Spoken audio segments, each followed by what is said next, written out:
welcome to this week in the world of wrestling. Ladies and gentlemen, my name is Ian Nizzle, and welcome to the TWitWoW Year-End Awards for 2013. As always, I am not alone. Come on, baby! What's up, guys? John from VocalAggression here for our TWitWoW Year-End Awards. I am so stoked to be here. Man, I've been looking forward to this. Just so that everybody's clear, we're going to be putting out 2 consecutive commentaries between today and tomorrow. The TWitWoW Year-End Awards 2013 will be first. That's meant to be up today. That is December 31st, 2013. And we will be putting up our massive, epic Road to WrestleMania commentary tomorrow. I could say next year, but that would just sound corny. Tomorrow, January 1st, 2014. You can definitely expect that up probably by noontime. I don't want to make that promise, but regardless, it will be up on January 1st. So let's get this show on the road. This year, we're going to have multiple categories for our awards. We have a grand total of 50 year-end awards to give out. And we have, I believe, 8 different categories. So let's get things started. Category number 1, selling. And our first award is the Best Move Sell of the Year, also known as the Ziggles Award. Yes. Well, how about you go first? What was your move sell of the year, buddy? My personal favorite move sell of the year was every single time Seth Rollins sells the Crossroads from Cody Rhodes. It is a thing of beauty, isn't it? It just looks so much more impactful when Rollins sells it than anybody else for some reason. Yeah, I mean, he does that 360-degree rotation, and Seth Rollins proves that the human anatomy really is capable of anything when you put your mind to it. And I also do have an honorable mention for JTG's sell of the Cobra because it's just flat-out ridiculous and funny. Absolutely. It amazes me that man's even employed, but when he's able to sell moves like that, it's really not that hard to see why. So that's also a great honorable mention. As far as my awards go, my Ziggles Award goes to Brad Maddox getting knocked out by the Big Show. There you go. I figured this would definitely show up on your awards somewhere. That moment was amazing. That sell was the funniest thing, right next to Dusty Rhodes getting knocked out, mind you, but Brad Maddox blew that out of the water. His face and just how he collapsed was absolutely hysterical, and I should mention that I too have an honorable mention, and that's Shawn Michaels getting KO'd by Daniel Bryan's running knee. This was during the Championship Ascension ceremony in Seattle. Man, what a sell by Shawn Michaels. Yeah, it's one of those things where when you're watching it, you're too busy marking out that Bryan got his comeuppance to even realize how amazing of a sell it was, but Michaels still got it. He absolutely did, and I completely agree with you. It was such a great moment in terms of the payoff, and again, the sell, just everything about it was packaged so nicely, I had to give it a mention. Alrighty, that is 1 down, 49 to go. Our Spot of the Year, also known as the By God, He's Broken in Half Award. And my personal Spot of the Year was the entire finish of the Sami Zayn versus Antonio Cesaro 2 out of 3 falls match on NXT, where Sami Zayn attempts a tornado DDT, Cesaro stops him in his tracks, lifts him up, drops him down into a Swiss death, and then nails the neutralizer for the win. That entire sequence was absolutely stunning. Loved Antonio Cesaro being able to showcase his power to that degree. It was so impressive that within minutes, I believe it was Reddit, which I know you frequent quite often, had a GIF out of it, of that entire ending sequence. Yep. And believe me, I watched it over and over and over again. Just excellent stuff. So that's a great choice. To me, my By God, He's Broken in Half award goes to Roman Reigns being a human projectile as he misses the spear and goes towards the announce table at TLC 2013 in his 3-on-1 handicap match against Punk.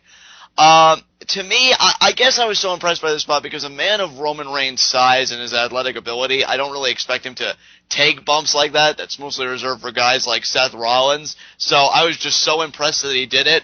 Plus, it played an integral part for the rest of the match because he, was blinded and CM Punk would capitalize on that error. It was just really a beautiful looking spot and shows that the spear can be devastating even to the perpetrator if not executed properly. And he ended up selling that eye throughout the entire rest of the match, and it ended up even costing them the match. So that's definitely a great choice for Spot of the Year. Absolutely. Alrighty, up next, Botch of the Year. We normally try not to be too negative. I think we had 10 or 11 negative awards out of our 50. So we are going to acknowledge this one. Botch of the Year, also known as the Sin Cara Award.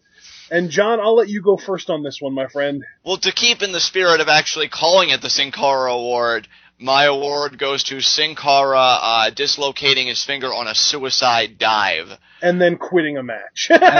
Quitting a match. I think that's really why this got the award, actually, because he didn't even have the professionalism and the spirit of a true WWE performer to finish the match. I mean, my goodness, I've read Stone Cold Steve Austin's autobiography, and the night Owen Hart broke his neck when they were having an Intercontinental Championship match, Austin still finished the match. So, talking about an injury like that, he dislocates a finger and he decides to quit.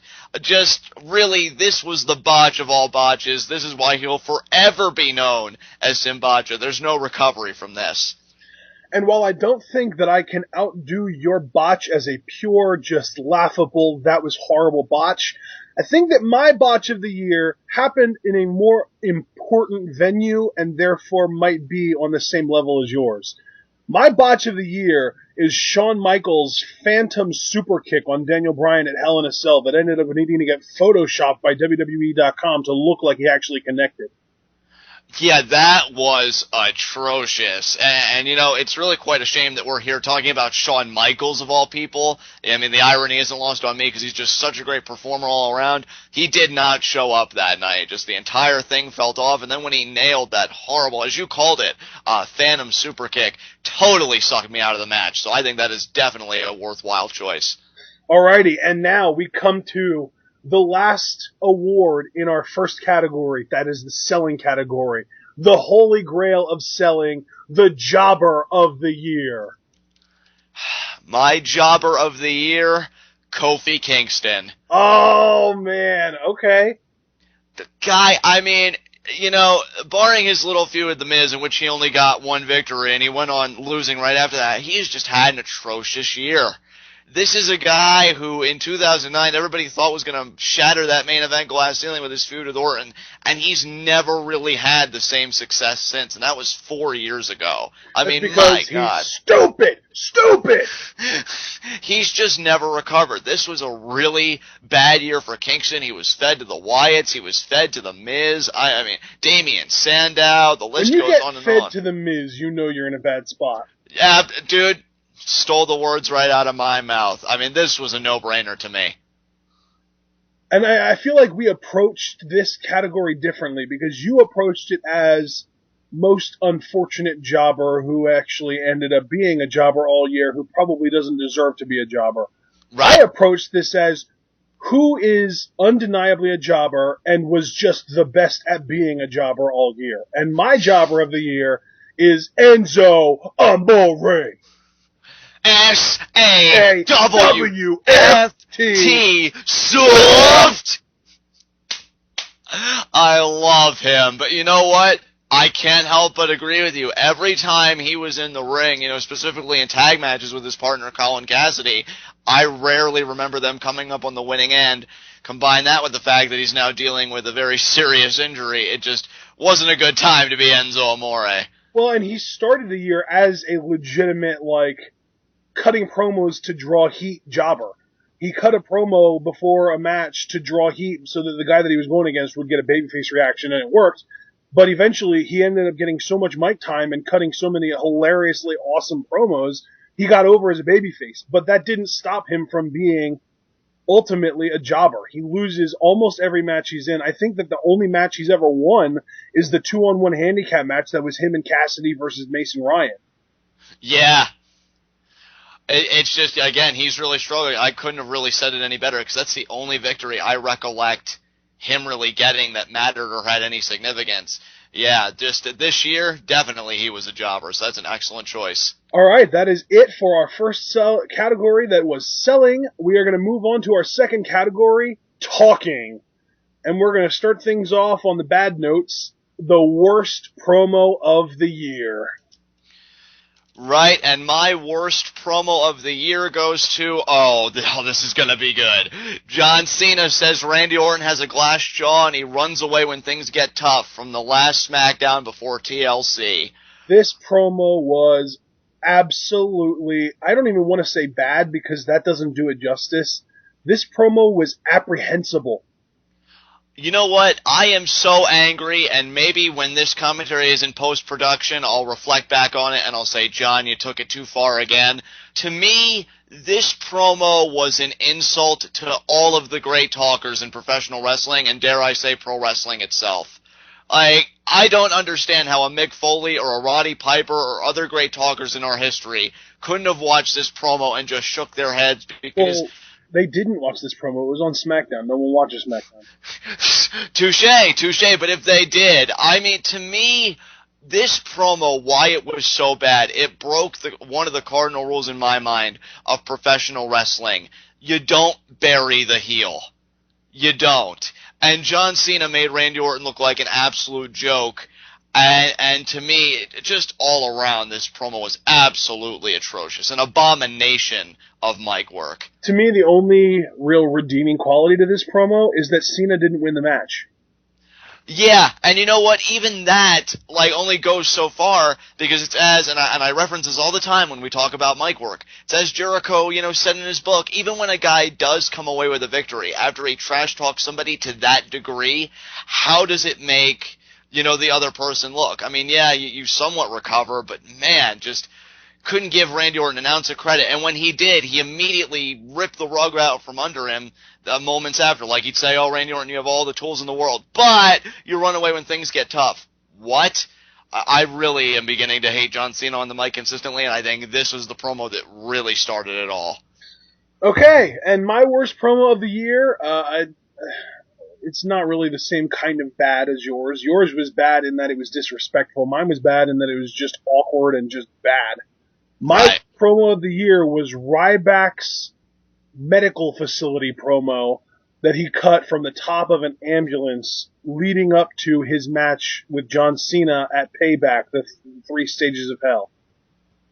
Yeah, I would agree with that. This promo to me came off very, very awkward, very clunky in parts. I think this was still when Ryback was trying to find himself as a heel character. Because the problem with heels is I think you're required to have more of a personality at times than your, babyface counterparts. When he was a babyface, his promos could be menacing and succinct. That, I think, is his niche. Here, he actually had to find a personality, and you could definitely see the trials and tribulations in this promo. Yep. Alrighty, our next award, Quote of the Year. This one was a no-brainer for me. The quote of the year comes from Mark Henry's retirement promo, where he says after he lays out John Cena with a World's Strongest Slam, "You think it's that easy? I've got a lot left in the tank." That was amazing. I love Mark Henry, especially when he's angry. I have feasted on this ever since he uttered it. Just amazing. We have loved Angry Mark Henry for the longest time. This was just, I think, the best that we're going to get. I don't think any angry line is ever going to top this for me. That's the thing, dude. It seems like every year Mark Henry comes out with an amazing new, quotable line. Back in, I don't know if it was 2012 or 2011, but we will never forget frickin' "Don't let your foolish pride get in the way of this business." That was so good. Or just the little nuances, "That's what I do." It's just so angry all the time. And when I think about a quote like this, I don't want to say it makes me loathe, because I think I'll always love Mark Henry and respect Mark Henry, but it just really makes it hard to get in the groove of his babyface character, because he does genius stuff like this. This was without a doubt quote of the year for me. And my quote of the year Damien Sandow, while getting ready to throw John Cena into the barricade, rise above this! I loved it. I can tell you, after watching pro wrestling for close to 12 years now, there's definitely a sadistic part of me that's developed, and when he was just beating the crap out of John Cena, and then he utters that line, I pop big time. I'm like, yeah! You tell him to rise above that. Just so great. Definitely a standout moment for Sandow. Alright, and now we go from talking to commentating. Our commentator of the year. My commentator of the year is JBL. Now, I know, for anybody who's watched TWitWoW, me and Ashton both have aired our grievances at times with JBL on commentary, but I'm sorry, more often than not, I think he is just such a good heel. To me, he's like those old school heels. You know, he doesn't waver for particular baby faces. He has a viewpoint. He sticks with it. Many would argue excessively so, but I think they're only saying excessively so because it's been so long since we've had somebody behind the announce table so committed to drawing heat and being a heel. Even when Michael Cole was a heel, you could always tell he had a different demeanor, a different approach when guys like John Cena would come out. Right. With JBL, there's that consistency, and I don't think people are used to that, and I think when they start to warm up to it, they'll see just how invaluable JBL really is. Well, I think the only unfortunate thing is that now he's pandering when it comes to R-Truth and the Usos. Yeah, I don't like that. I don't like that, because I want him to go back to how, when he first came on, you know, providing nice analysis as a former superstar, but then at the same time always having his grudge or his grievance or being a sourpuss towards one superstar, you know? It's basically like he's gone from amazing heel commentator to marquee fan commentator who happens to side with most heels. Yeah. Actually, that was said perfectly. Telling you, man, over the last couple of months, he started to remind me more and more of Matt Stryker, and that is not a good thing. Not at all. Not at all, because look where Matt Stryker is now. Yeah. So, all right, my commentator of the year, I'm going to keep it succinct. William Regal. Enough said. Absolutely incredible. I mean, gives great play-by-play, and his insight, you know, it's not like, I've been there once before, and almost like a stroking of the own ego. No, it really is like, this superstar needs to do this if they want to achieve this end because I've been there. And he's just so great at telling a story, which I think is a lost art in commentary in 2013 going into 2014. I would agree with you. Alrighty. Our next award. Our next award, Guest Commentator of the Year. This, to me, goes to Dean Ambrose. Just so good. I mean, he is absolutely amazing. He, you know, the way, I know that you have a certain favorite line for him, so I won't steal that thunder from you, but right. Just the way that he kind of, like, the one quote that I remember most from him was when Michael Cole was asking him about possible cracks starting to form in the Shield, and he completely squashed it. Thank you so much for bringing that up, because that was the other thing I was going to mention alongside my favorite line. I think it was the first time Dean Ambrose was a guest commentator, and Michael Cole seemed a bit on edge, and he's like, Michael, calm down. You're safe. As a matter of fact, you've never been safer. And I'm like, Dean Ambrose, where have you been all my life? Just so amazing. I love how he completely shifts the heel paradigm of how a villain is supposed to be and act. He is just amazing, and he can sit behind the announce desk for an entire show's worth. I wouldn't complain. That makes two of us. Neither one of us would complain. That would be amazing. But, to me, as amazing as he is, there's nothing more satisfying than my guest commentator of the year ripping the actual commentators apart. That being AJ Lee. Every time she's on commentary, she brings the claws out. Oh, dude, absolutely. What I love about your choice, and I was so glad you picked AJ, because when she gets on commentary, really, and I know she's a heel, but I gotta be honest, it's empowering to hear her speak, because she's not gonna take anybody disrespecting her or what she's done. And that, to me, is how a champion is supposed to carry themselves. I just love how AJ, anytime they try and force feed or something, oh, are you jealous of the Total Divas? Oh, well, AJ, you did this. Oh, well, AJ, you're going to get a tattoo of that. Like, every time they try and take little digs at her, she shanks them right back, and I love it. Yep, and while we're talking about this, I want to throw out one of our kind of talking points and potential nominations for Quote of the Year before we decided on what we did. AJ Lee to Jerry Lawler, I think I'm a little too old for you, King.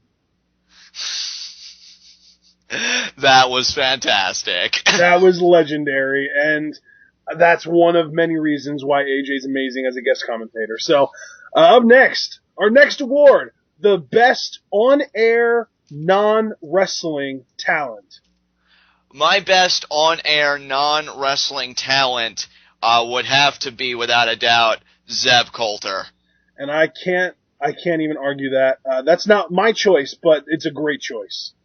To me, Zeb Coulter, the thing is, I don't know, when he first appeared with Jack Swagger, I'm like, who the heck is this? And then I learned it's Dutch Mantel. I get really excited because, you know, the one story that we both love, how he pretty much made Stone Cold Steve Austin or gave him the best advice he ever got in his career. So then we see him in this, racist, patriotic package. Does the YouTube videos with Swagger. Great stuff. And then just the way he carries himself. You know, it's comical in a sense, but you can tell he takes the character so seriously that you can't help but appreciate it. This guy delivers every time he's given a microphone. Yes, he does. He you know what? He was nominated for Insult of the Year, but it wasn't one specific insult. It was literally every time he touches a mic. Absolutely. I think that little soundbite right there is reason enough for him to be the best on-air non-wrestling talent of the year. But for me, I just can't get past my guy, Paul Heyman, Mr. I martyred myself for you, Paul Heyman. You broke my heart! You broke my heart! He's just on a different level. Dude, he really is. Paul Heyman, to me, has that mystifying quality, and that I think is the perfect word, first of all, mystifying quality of, if there was a steaming pile of dog poop waiting for me on my doorstep, and he was the salesman to try and get me to take it inside, he'd probably succeed. Because Paul Heyman just has that wonderful quality about him that when he spins a yarn on any subject, you can't help but get sucked in. He was amazing this year. From beginning to middle and now end, he has truly been phenomenal. Up next, and this is going to seem somewhat repetitive, but not entirely, Best Talker 2013. Best talker for me, without a doubt, CM Punk.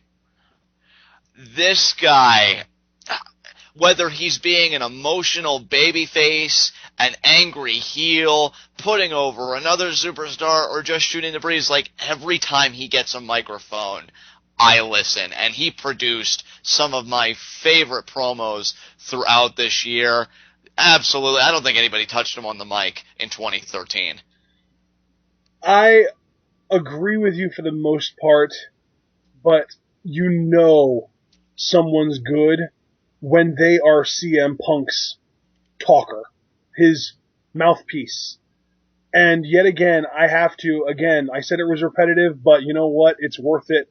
To me, the best talker 2013 was, yet again, Paul Heyman. And I don't blame you. I don't blame you, because a lot of CM Punk's great material that I loved, most notably, the first promo exchange between those two when, Punk was pretty much saying, I'm going to get my revenge on you. It takes two to tango.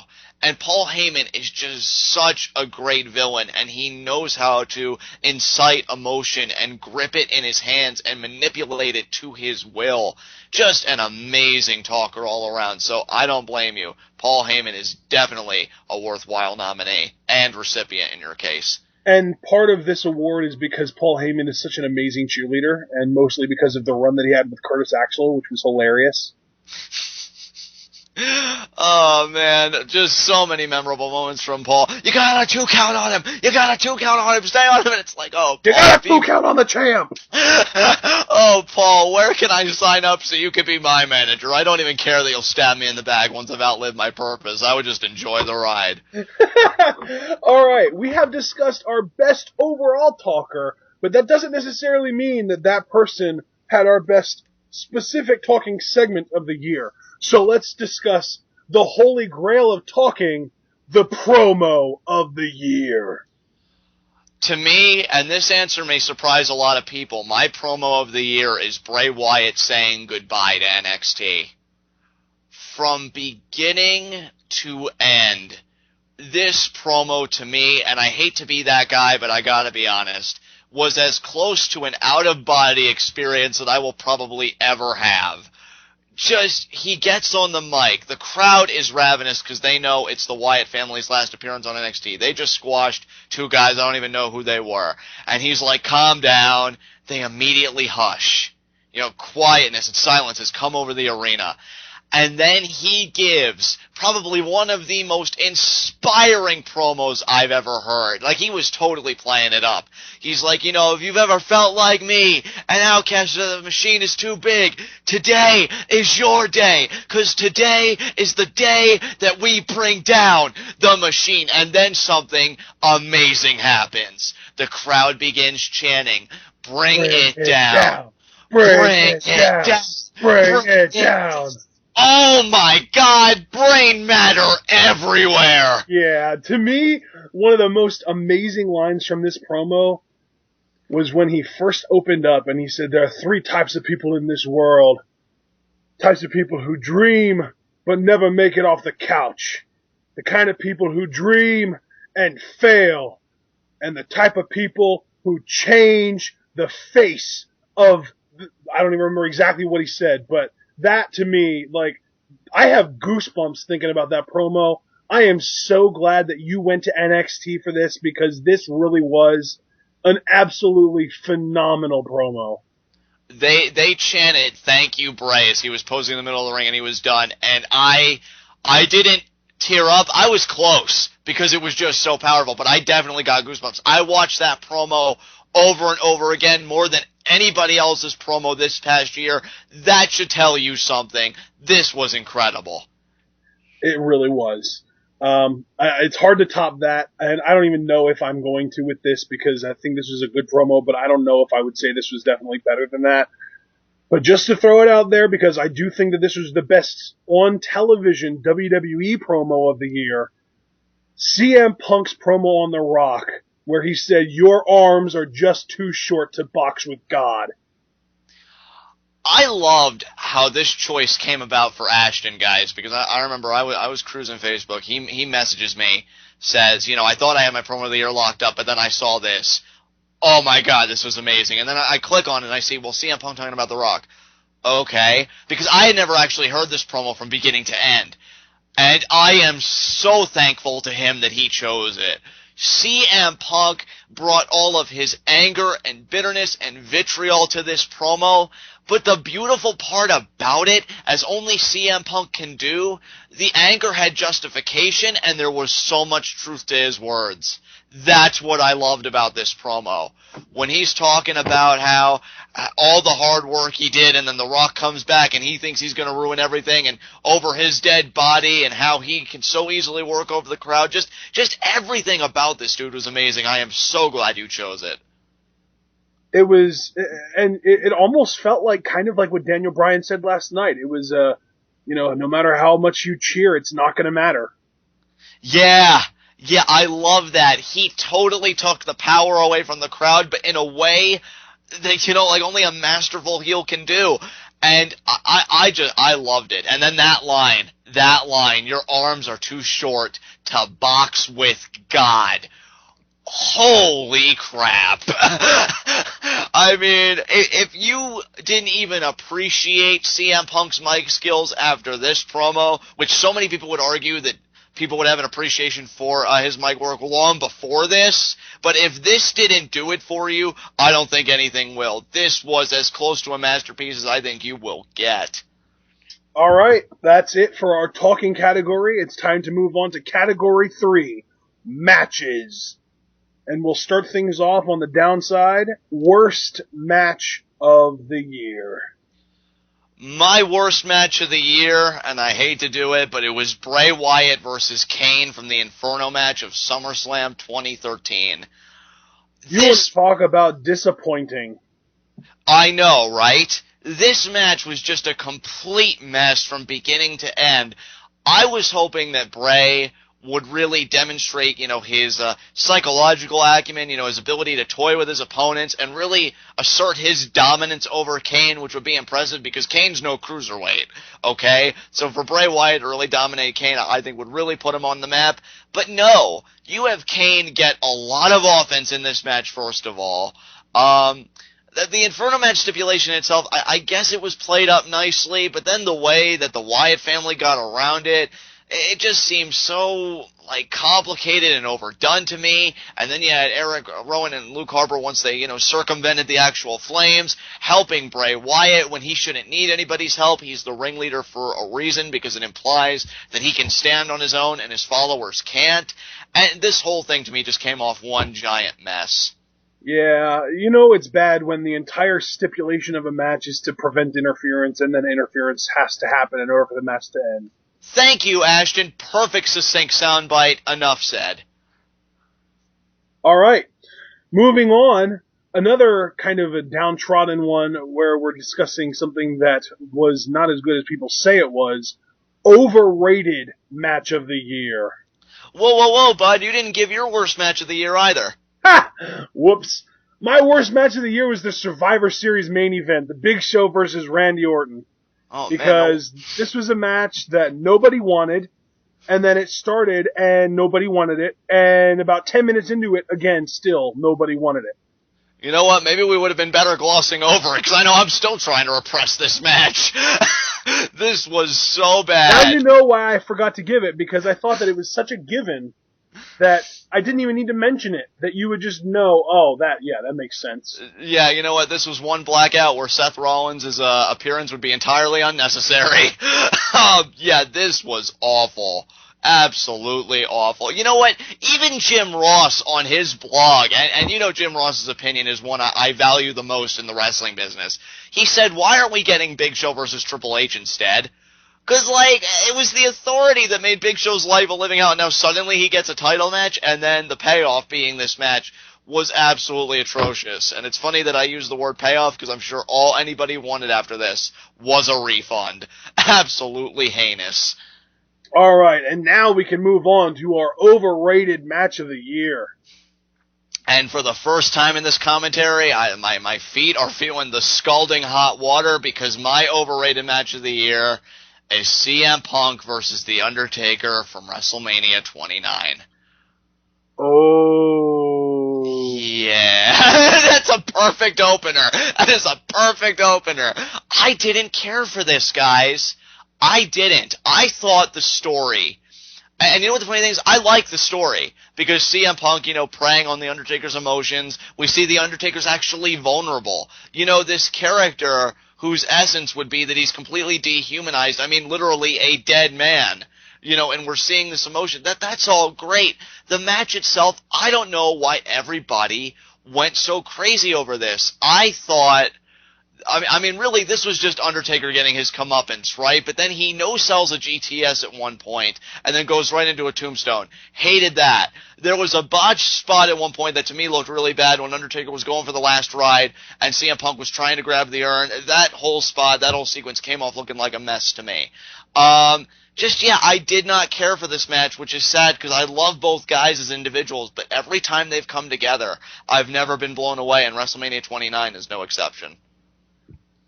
You know what?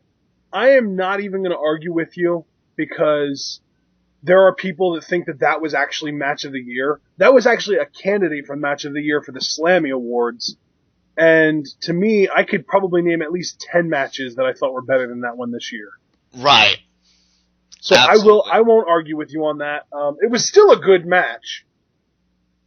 Yeah, I would concede that. I mean, look, it wasn't the worst match I've ever seen, but considering the two performers that we got, and the idea that I was actually a fan of the story going into it, so disappointing for me.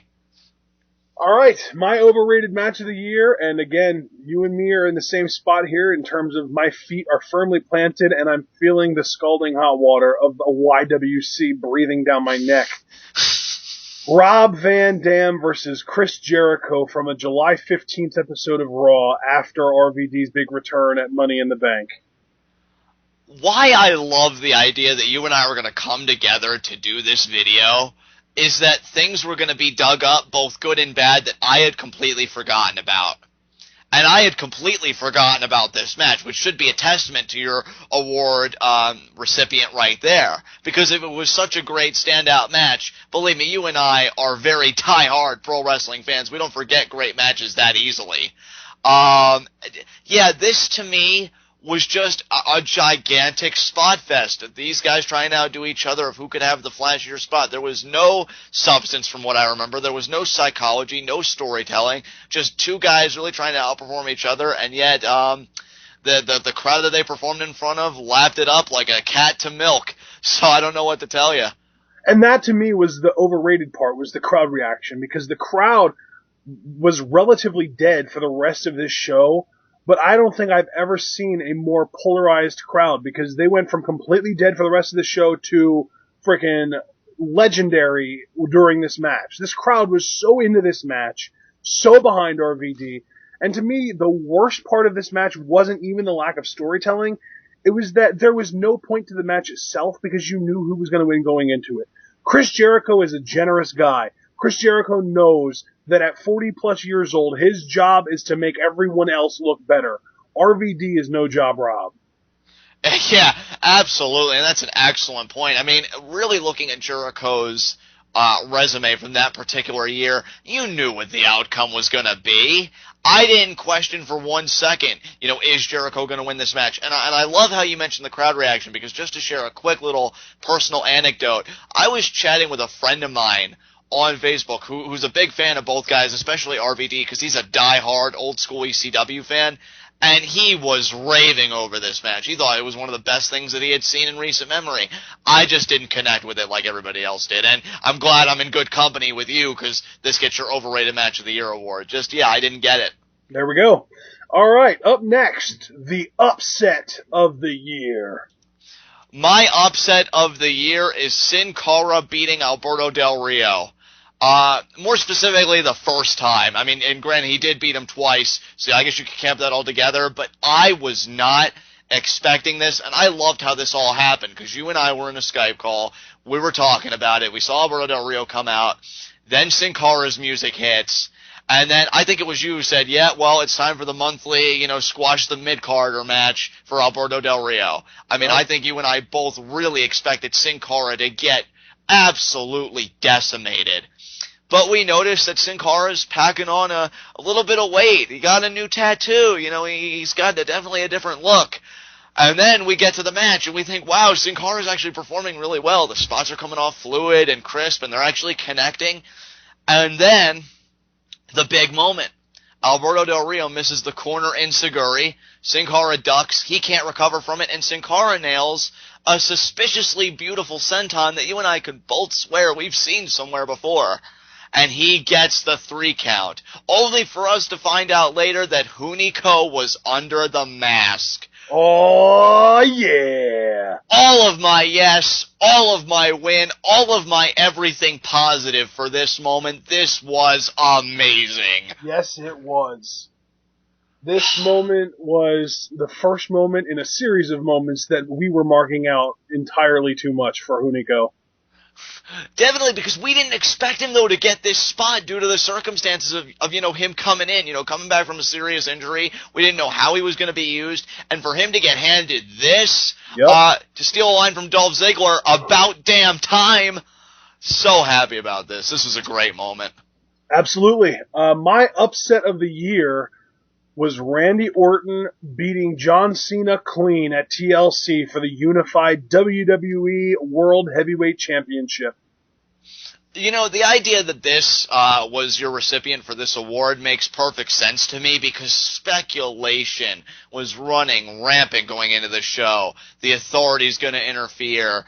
Maybe Triple H will even interfere by himself and claim the titles for his own benefit. So many crazy, outlandish rumors, and we didn't even know if Randy Orton could dig down deep and beat John Cena, of all people, because of the implications and just the importance surrounding this match. Seeing Randy Orton overcome John Cena on his own, not a member of the Authority in sight, I would definitely call that an upset. Yeah, and it was one of those things where if you combine everything that you just said with the fact that Orton was buried in every sense of the word up to this match, yeah, definitely an upset of the year. Absolutely, my friend. No doubt. Alrighty. Time for our next category. Now we're getting back to the positive side. Underrated match of the year. I want you to go first on this one. What was your underrated match of the year? My underrated match of the year was Randy Orton versus Goldust for Cody Rhodes' job. Oh, excellent choice. Excellent choice. This had great emotion, a great pre-match promo from Goldust backstage, talking about how he's always been, the failure and the black mark on the family. And, tonight was his night to go out and do something for his younger brother Cody, get his job back and redeem himself, and just great stuff. He goes out and has a clinic with Randy Orton that I would have never suspected from Goldust. Hell, even in Goldust's prime, I never really thought that much of him as a singles competitor. So for him to have this kind of a match with Randy Orton at 44 years old, are you kidding me? This was incredible. Absolutely.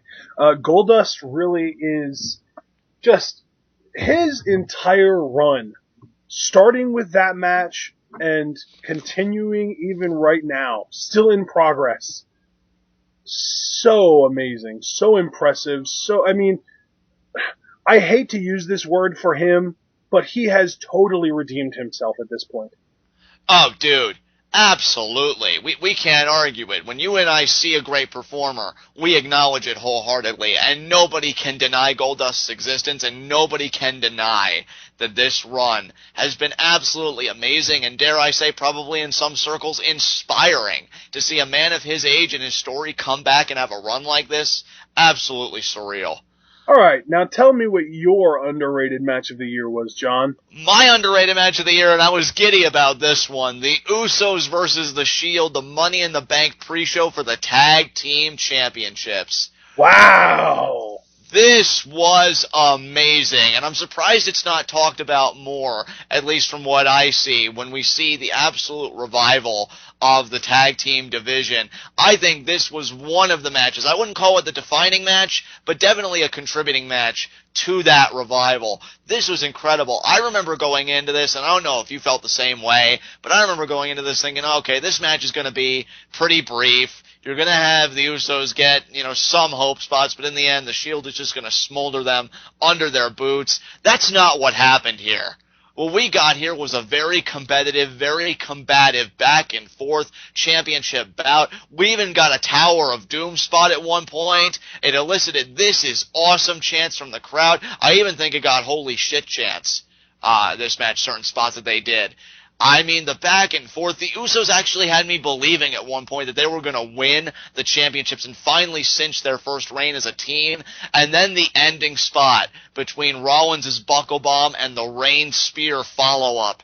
Absolutely incredible. The Usos really proved themselves in this match in my eyes.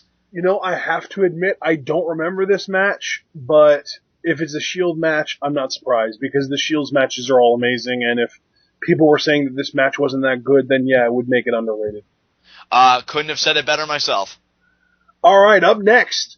This is actually more specifically about a move rather than a full match, but it still involves matches. The finisher of the year. My finisher of the year, and this was really tough because I didn't know what criteria to go with. Ultimately, I chose Daniel Bryan's running knee. This maneuver has cinched him 2 WWE championships, and it's kept him in the running as a prime contender, and it's just a beautiful looking move. I love the setup with it when he leads the crowd in yes chants, and it just looks devastating. Like a person who gets hit with it, to me, I could buy this as a really non-weapon-based maneuver to win a match, even like a last man standing match, because I think when you get hit with a maneuver like this, you're not getting back up. It's almost on the same level as Big Show's WMD. Exactly. Yeah, I would definitely agree with you. My finisher of the year, while not as in-ring successful as Daniel Bryan's running knee, in a sense that he's won a ton of matches with it, but on that same note, nobody has ever kicked out of it. Seth Rollins' Blackout. Dude, that maneuver is amazing. If I'm not mistaken, that was the move that really led to him being the inaugural NXT Heavyweight Champion. And it's just a move that whenever he hits it, I've gone as far with you as to say that would be a move that if I would see it in a Mortal Kombat video game, I could buy it. It is just devastation. Fatality. Exactly. It is devastation epitomized, dude. Great choice. So while you went for the more successful move, I went for the percentage-based maneuver that just flat out looks awesome. Absolutely. All right. And now we have one of these for every category, the match of the year. And that is the holy grail of our matches category. So, John, what was your match of the year? I'm so happy that we got here because I've wanted to talk about this match for the longest time. CM Punk versus Brock Lesnar for SummerSlam 2013. Oh, how poetic the irony is that one pay-per-view could hold both my worst match of the year and my best. This match, oh man, CM Punk has had some clinics. To me, this is going to go down as like the magnum opus of his career. I know a lot of people will probably reserve that for Cena Punk at 2011 Money in the Bank, but why this match etches that one out, in my opinion? I don't think anybody believe that CM Punk could have such a attention-sucking match with Brock Lesnar because they talk about his size, they talk about the styles, and they'd say, well, if these two step in the ring, it loses all believability. Dude, there were so many moments in this match that I believe CM Punk was actually going to overcome Brock Lesnar, and my favorite part of this match didn't even necessarily involve the participants. It involved you and I during live reactions, because when these two were trading submission holds, you were losing your mind, and I loved it. You went on, and I remember one line you said, take out a notepad, get a pencil, and take a note, UFC, because that is how it's done. Absolutely amazing chain wrestling between these two. Paul Heyman was phenomenal in this match. No match touched this match, okay? We had some amazing matches this year. To me, this match was in its own league. So proud of these two guys. And to me, I wish we could separate this into match of the second half of the year and match of the first half of the year. But sadly, we can't. So we're going to just have to go with your match versus mine. Your match in the second half versus my match, which happened to be in the first half. My match of the year was CM Punk versus John Cena on Raw for the right to face The Rock at WrestleMania for the WWE Championship. And for those of you who don't remember this match, this was the match that, first of all, John Cena whipped out the Cena Can Rana, or as I like to call it, the Cena Can't Rana.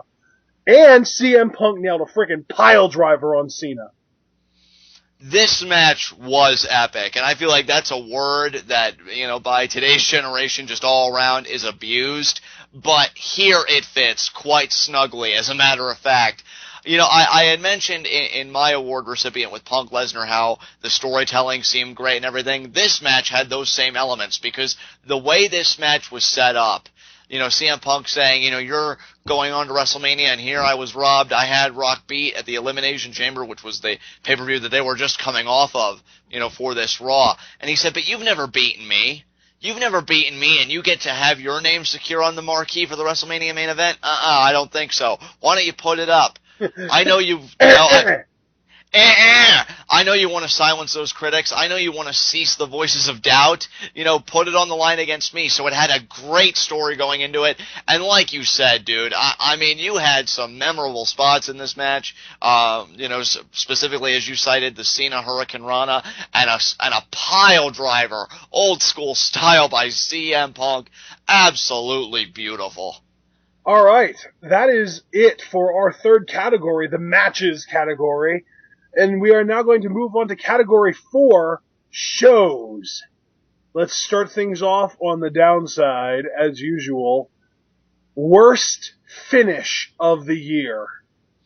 Worst finish of the year to me goes to Randy Orton versus Daniel Bryan from Battleground. And I want to have a quick discussion, kind of candidly, a little bit of peeling the curtain back a little bit.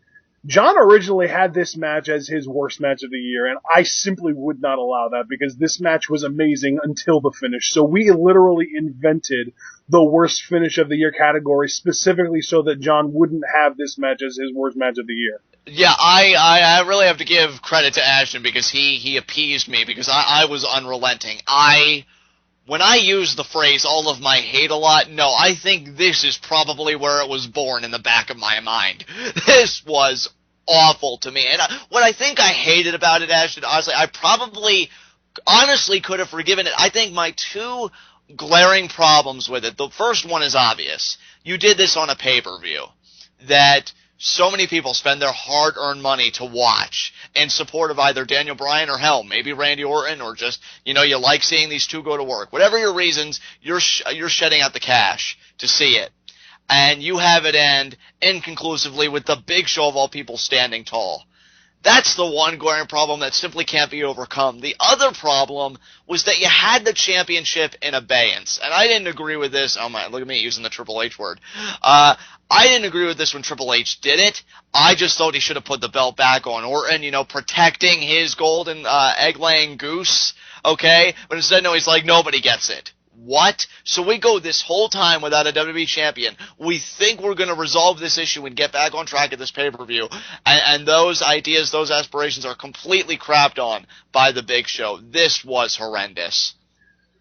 I agree with you on this completely. I'm glad that we came to a conclusion regarding that match and that we could find a good category for it to fit into, because I feel like it would have been just horrible if we would have had that as our worst match of the year, even if we didn't agree on it. Right. So I'm glad we got to this conclusion.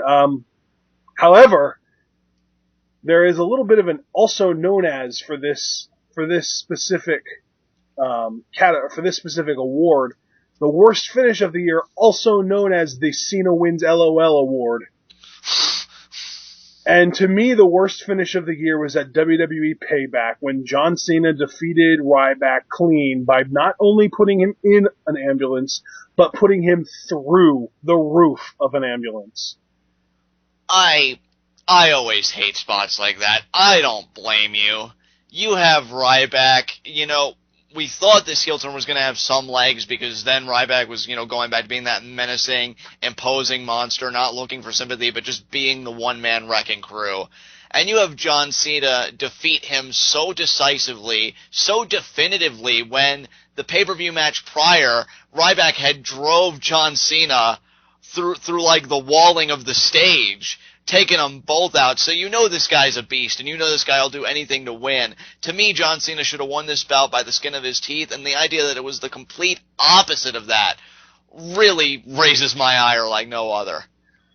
To me, Ryback just should have won this match. I got so annoyed that Cena continuously... It's like Ryback could not catch a break. First, he can't catch a break against Punk, but it makes sense because Punk is the heel, and by hook or by crook, he's always going to win. But then for Ryback, as the heel, to constantly lose, and not just lose, but lose clean to John Cena, really got under my skin.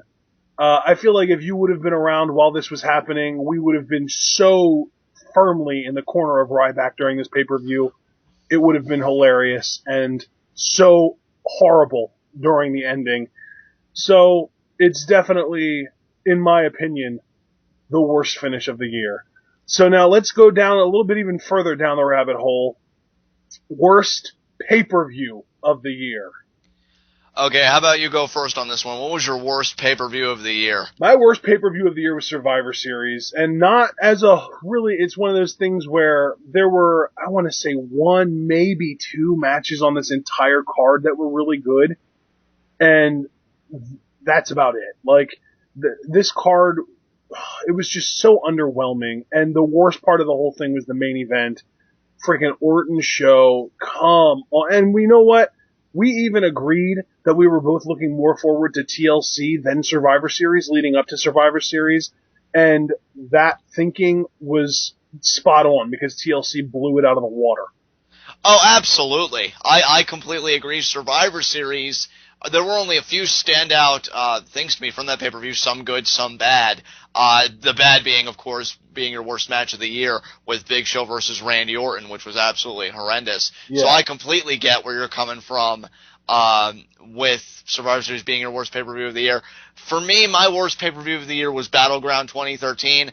I'm going to be honest with everybody, because I really thought about this. It wasn't just for the finish, which really alone should warrant this award because, again, when you have people paying their money to see a WWE champion be crowned and have this issue of vacancy resolved, and you do that, I think that's highly disrespectful and very insulting to the paying audience. But also, I found so much of this show to be forgettable. You had Alberto Del Rio versus Rob Van Dam in a hardcore match that admittedly as a match was good, but you had Ricardo Rodriguez with Van Dam, which still made no sense. I personally believe that Ricardo should have turned on Van Dam here. You can see that no guy's really been the same since the split, because I think Del Rio's just been awful and Ricardo's just been really off the radar. So the idea that they actually tried to make this work when it was just so awkward, that was bad enough. And really, I don't remember much from this match. I think Bray Wyatt... let me give you a brief rundown. The pre-show was Miz Kofi Kingston, and this was where Kofi kind of sort of acted like a heel, but not really. The Shield and Real Americans versus the Rhodes Dynasty, the Usos, and Rey Mysterio. This was definitely the highlight of the night, the best match of the night, the best moment of the night. This was when Roman Reigns was the sole survivor. Big E Langston versus Curtis Axel. And this was a defense, not the actual title win. This was when Big E was defending his first, I think it was his first defense actually. And then we had Team Total Divas versus Team True Divas. This was the 7-on-7 Elimination Divas tag team match. Yeah, that was atrocious. And, see, that, though, I can at least remember, and maybe that makes it worse than my choice of Battleground, because those matches were just awful. With Battleground, again, I can only remember so much. Just that horrible finish to the WWE Championship match. The World Heavyweight Championship match was absolutely horrendous in Del Rio Van Dam, simply because I didn't like the story. The story made no sense. And then, oh man, just all around, I can't even, just really an Battleground, let's see here. Battleground also had Del Rio, RVD. Right. Real Americans versus Santino and Khali. Yeah, see? There you go. The only worthwhile moment about that was the giant swing on Khali. Other than that, and really, that didn't even last that long. Cesaro only got him for a few revolutions. I mean, still impressive, but compared to other giant swings, it was pretty underwhelming, so I didn't care for that. Curtis Axel versus R-Truth. Not at all. No, that was awful. AJ versus Brie Bella. That was probably one of the saving graces, actually, because I remember enjoying that match. Rhodes Dynasty versus Shield, where that was match of the night. Yeah, exactly. Yeah, that was match of the night, definitely. This was the match where Cody and Goldust got their jobs back, actually. Yeah, no, thank you. That was the show. That was probably the best part of this show, because everything else I was just so blasé about. That match had great emotional investment, a great story, and I loved everybody involved. So that was good stuff. Then we had Bray Wyatt versus Kofi Kingston. That to me was a solid match, but you and I had the same gripes about it. It went on for so long when we really thought that Kingston just should have been crushed by Bray Wyatt. It was actually a legitimate competitive matchup, which just seemed off. So it was a solid outing, but really didn't make much sense. CM Punk versus Ryback, and this was where Punk won and then turned around and Ryback had his, oh God, please don't rape me face on. Yeah, this was a okay match. I really don't like the chemistry that these two exhibited in their feud, and Punk winning by a low blow was clever, but pretty antithetical of the babyface. And then Daniel Bryan versus Randy Orton, which you already discussed. Yeah, which I've already discussed, yeah. So really, even recapping that card, there was one very bright spot in that tag team match, because that was just wonderful, but other than that, this pay-per-view was just the pits, man. And then for my choice, Survivor Series, we already discussed most of it, but then there was also Mark Henry versus Ryback, which was actually under 5 minutes. Ryback basically got squashed at this point. Right. John Cena versus Alberto Del Rio in Cena's first title defense. Yeah, which I feel like neither one of us could get behind because we knew the outcome. Yep. And then Punk and Bryan versus Rowan and Harper. That was definitely a highlight. I enjoyed that tag match. But yeah, dude, I agree with you. When you ran down the Survivor Series card and I really thought about it, I'm like, wow, only a few standout moments. But for a pay-per-view that, supposedly matters in this day and age. Yeah, Survivor Series. What happened to the Big Four? Exactly. That's completely changed. So I really think that your choice is quite appropriate, all things considered. Alrighty. Up next, we're getting back onto the bright side, baby. Non-pay-per-view show of the year. Oh, man. I had to give this one to the last SmackDown of 2013. Absolutely amazing. And for no other reason, again, it was SmackDown is Shield. We had 3 singles matches involving the members of the Shield. Dean Ambrose versus Big E Langston, which, while I really, part of me didn't care that it was a squash because I just love Dean Ambrose. And, of course, Ashton is like a Dean Ambrose mark, which is just amazing to experience. It made Big E Langston look even more legitimate and like a monster carrying the Intercontinental title. You had Roman Reigns versus Mark Henry, where Roman Reigns just proved he's an absolute powerhouse and can't be touched and won the match with the spear to Mark Henry. But then we get to the holy grail of this show, Seth Rollins versus John Cena. I just can't wait for Seth Rollins to strike out on his own, because if this match was any indication, holy crap, is he going to keep me on the edge of my seat for quite some time to come. This was incredible, and I think I had the best soundbite on our TWitWoW episode reviewing this SmackDown when I said, when a performer does so well in that ring, he gives you hope that he can win against an opposition like John Cena, that this match is something special. And to be a part of this SmackDown, I had to give it to it. So, excellent job to the last SmackDown of 2013. Alrighty. I love that show. I think that you might be suffering a little bit from what have you done for me lately syndrome, but hey, there's nothing wrong with that. And I'm probably suffering from the same thing because mine is also within the last month. My non-pay-per-view show of the year is Raw from Seattle. Oh, dude, great choice again. I mean, what more do you want to say about it? This show, the crowd was great all night, especially for the hometown hero, Daniel Bryan. They were so good, actually, that during the Ascension Championship, ceremony, they just didn't stop chanting yes in alternation with Daniel Bryan. It went on for quite a few minutes. The performers were looking annoyed. Randy Orton looked like a vessel was about to pop in his head. Like, just the anger to know that the 2 relevant competitors for this ceremony, being John Cena and Randy Orton, were completely overlooked. And it wasn't until John Cena brought Daniel Bryan into the fold that the promo got back on track and the segment as a whole got back on track. This show was amazing. Goosebump inducing, dare I say. It was really, I mean, we opened the show with Brian Fandango. We get the worst part of the show is Kofi Kingston versus The Miz, and that would be the worst part of just about any show that it happens on. So, to me, and this was also Sin Cara versus Alberto Del Rio was another match that happened on this show, which we absolutely popped for. Right, yeah. Yeah. This was also Brodus Clay versus Xavier Woods. CM Punk had a rematch with Dean Ambrose on this show, and while it wasn't as good as the SmackDown match that they had the week before, it was still great. We had the Usos versus Rowan and Harper, Natalya versus Tamina, and then, of course, that ending ceremony. Not only the Bryan chants, but the entire finish to that segment with the huge brawl, just absolutely incredible. Without a doubt. Excellent choice by you. This Raw was astounding. Alright, it's time to move on to our next category. We already did the equivalent of the silver screen. Now let's discuss the big screen. Pay-per-view of the year. To me, my pay-per-view of the year was a no-brainer. SummerSlam 2013. And this is the first of, I believe, 11 unanimous awards between me and John. We agree. The pay-per-view of the year was SummerSlam.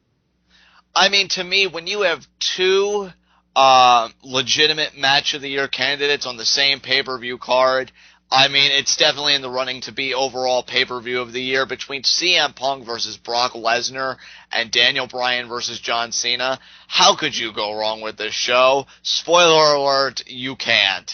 This was incredible.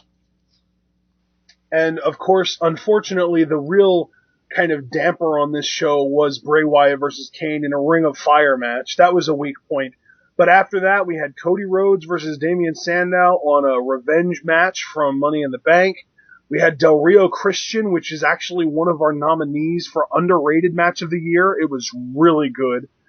We had Natalya versus Brie Bella in a singles match, and that ended up going over 5 minutes. Of course, Lesnar, Punk, and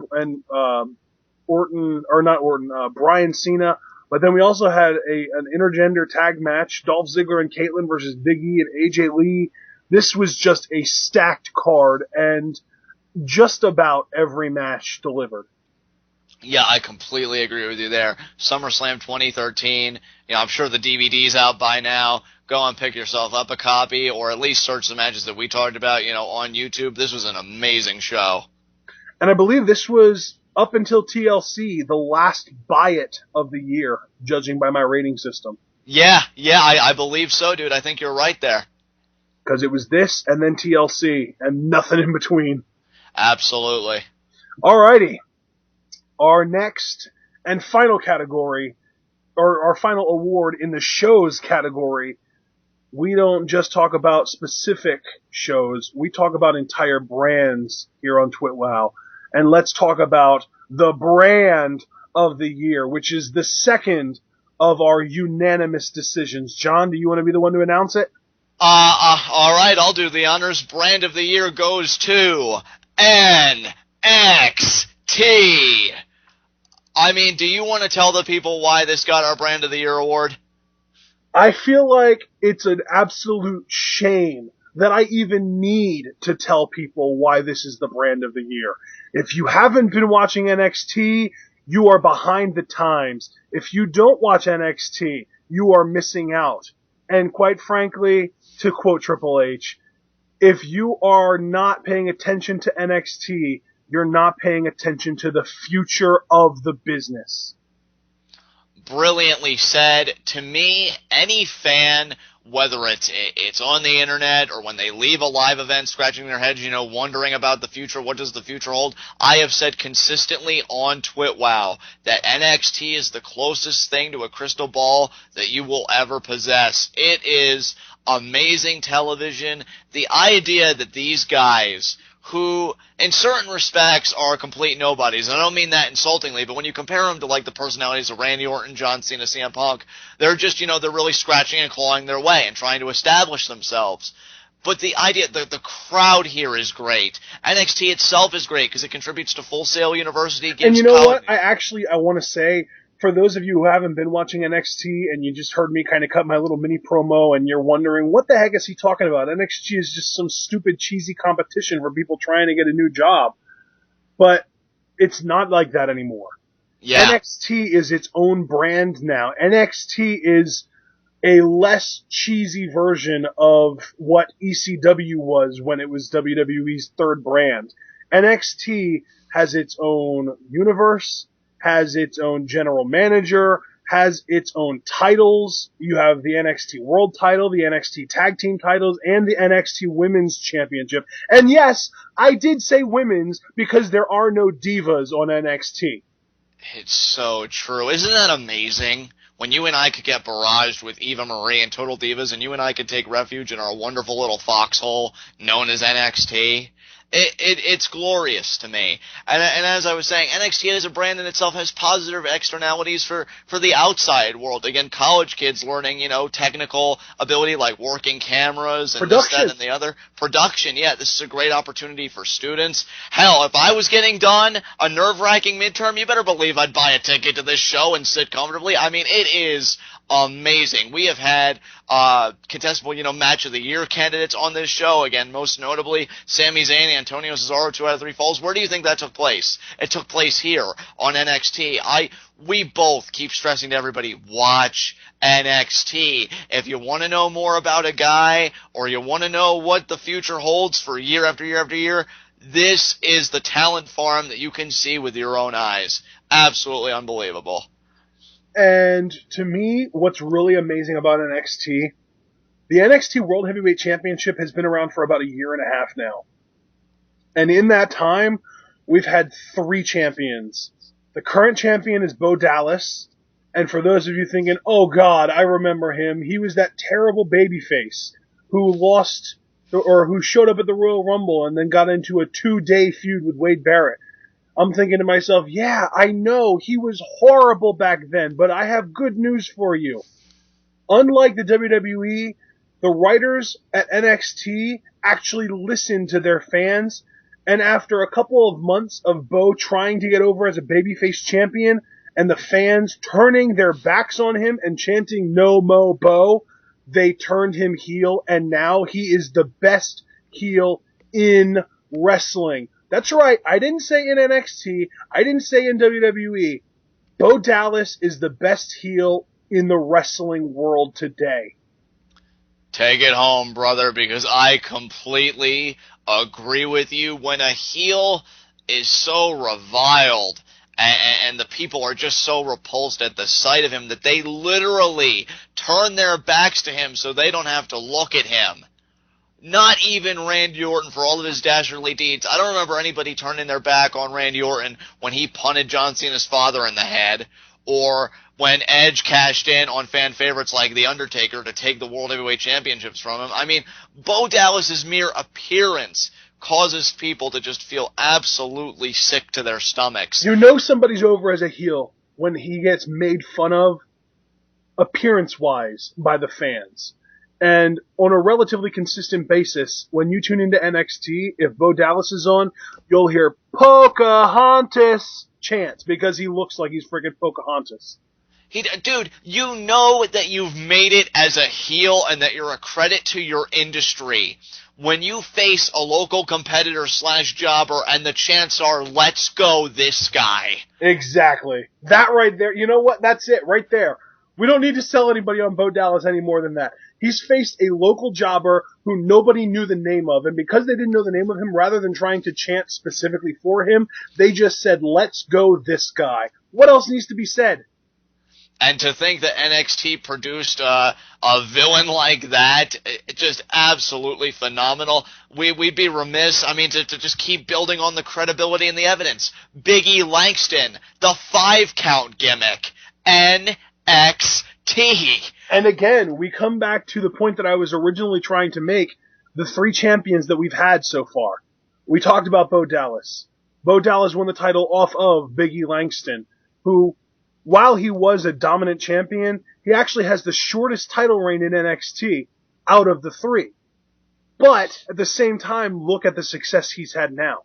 Not only is he our current Intercontinental Champion, but the Intercontinental Championship that he's holding is meant to be more prestigious than it ever has been, or at least than it has been in the last 15 years, because of the unification of the 2 top titles. So Big E Langston is literally being given the task of reviving the credibility of the Intercontinental Championship.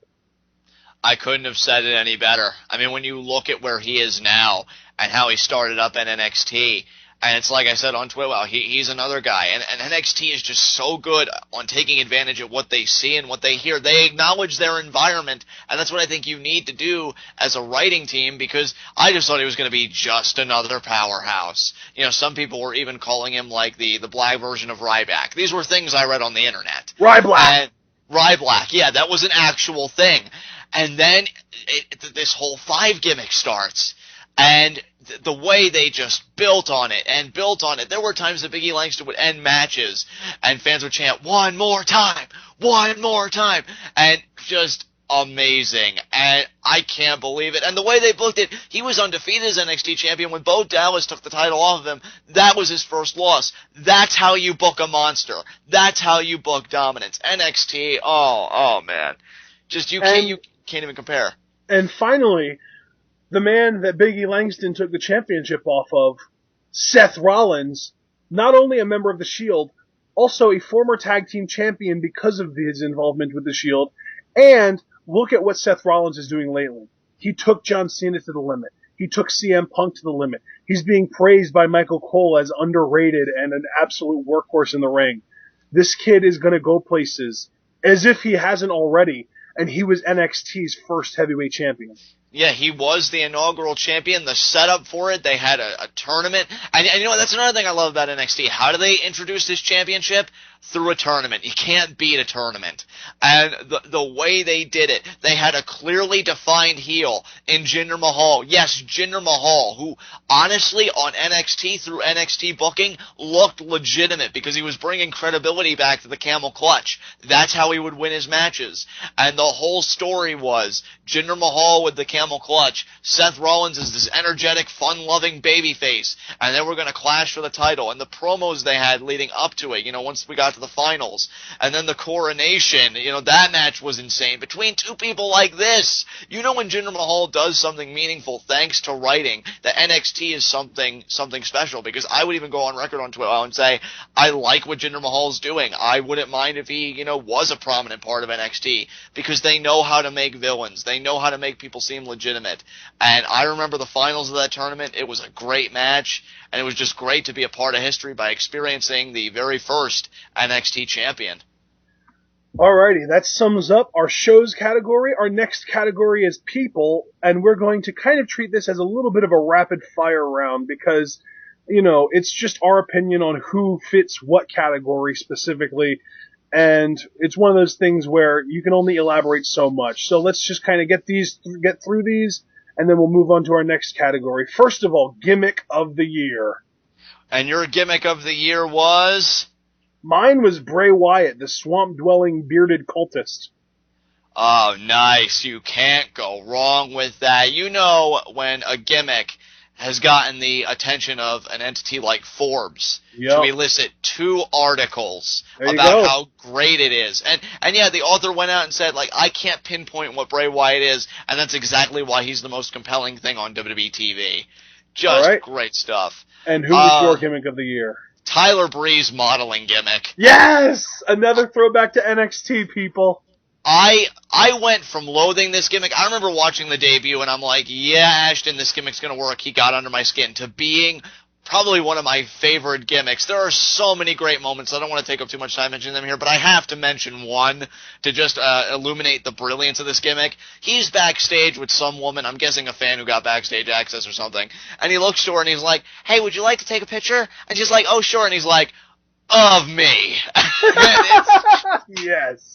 I love Tyler Breeze, and hey, if you don't believe me, ask the NXT universe, because this guy's gimmick is so good. He has stolen the rug out from under main event players like Adrian Neville and Bo Dallas.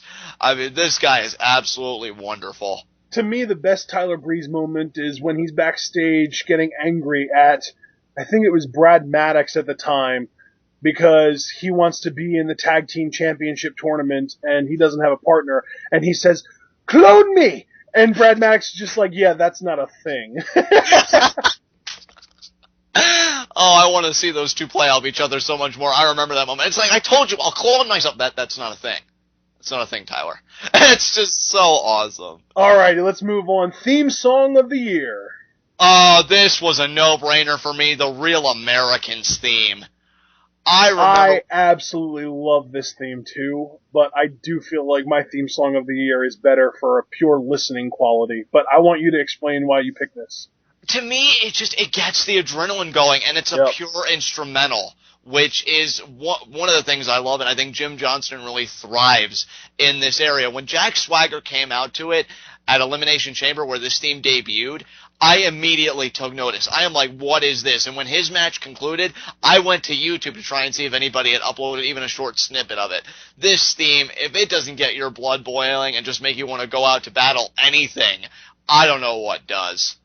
See, and what's really funny is the one theme song the entire year that I heard and I was like, oh my god, I need to hear that again, and I Googled it and I YouTubed it and I tried to find it as soon as I heard it the first time, was actually Wade Barrett's new theme song, the one that starts out with the God Save Our Queen. That, to me, is the best newly introduced theme song this year.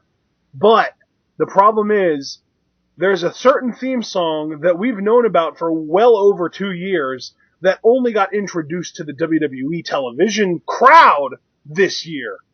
And to me, it is one of the top 2 or 3 theme songs in WWE history. And that is Broken Out in Love by Mark Crozer and the Rells, also known as Bray Wyatt's theme song. Yes. It is hypnotic, man. When you hear that theme, initial bass line hit, that yeah, I'm just like, and then the simple little guitar strum and the smooth, laid-back, borderline jazz-sounding lyrics. And next thing you know, this creepy, huge, super heavyweight, bearded son of a gun with a lantern comes out. It is absolutely perfect for Bray Wyatt. One word I've used when we've reviewed shows or pay-per-views or everything throughout the year, one word I used very heavily was presentation. And this theme just complements the entire packaging of Bray Wyatt and the Wyatt family so well. Because I feel like when you listen to this theme and you're watching him walk down the ramp, you fall into a lull, a hypnosis of sorts. And that's exactly Bray Wyatt, because when he speaks, I dare you to not listen. And this theme just complements that so well. It's amazing. So up next, we have our most underrated superstar of the year. To me, this was another no-brainer. I struggle with so many of these, but yet other ones came like Snap Judgments, Ryback. Wow, okay. I like this. All right. This man has never gotten his due from the people that I feel should give it to him. It got so bad at Hell in a Cell because so many people were appalled by the idea that he may beat CM Punk, that it got me so angry that I actually put my support behind Ryback. Because I thought these were the same people that were so happy when Sheamus beat John Cena at TLC 2009 for the WWE Championship in a shocker. And yet the idea of Ryback, a babyface who seemed to be getting a lot of fan support, though could never really quite cross the hurdle of the Goldberg chants, which is completely stupid, by the way, and I don't want to go into rant territory, but the idea that people think they're clever when they chant that, you're not. You're a nuisance. Get over yourself. Because this guy tries hard every single night. Came back from an ankle injury with a gimmick like this that quickly caught fire. I was a fan of it. And to see where he's fallen, because he couldn't cross that one hurdle of a couple people chanting Goldberg, so WWE says, oh, let's turn him heel. And then you think, okay, fine, I'll try to go with it. I don't want to, but I will. Has some really interesting matches with John Cena from what Ashton would tell me. Certain spots that Ryback would do to showcase his strength. Again, driving Cena through the stage kind of wall. Then in that 2 out of 3 falls match, particularly the ambulance match, when he rips the door off and he hurls it at John Cena, like looking beastly, but losing and losing. And he even lost to R-Truth at one point this year. What? This guy should have had a world championship under his belt. If nothing else, the world heavyweight championship. Should have gotten a run with it. The idea that he hasn't even held the Intercontinental or U.S. titles is a crime. And what really terrifies me is I don't know when this guy's going to find his footing again. And I am so angry at the people who chanted Goldberg at him when I think that they just did not give this gimmick an open mind, at least in my opinion. And to me, there's another category that we are going to discuss later that Ryback is more apropos to put into. But for now, we'll go with it. Your most underrated of the year is Ryback. My most underrated is Hunico. Yes! Thank you.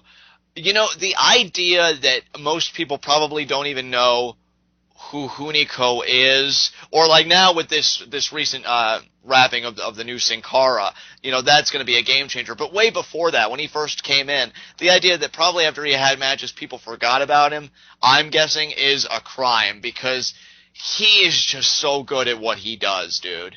So good. I mean, really, why don't you explain it? Why exactly did you pick Hunico?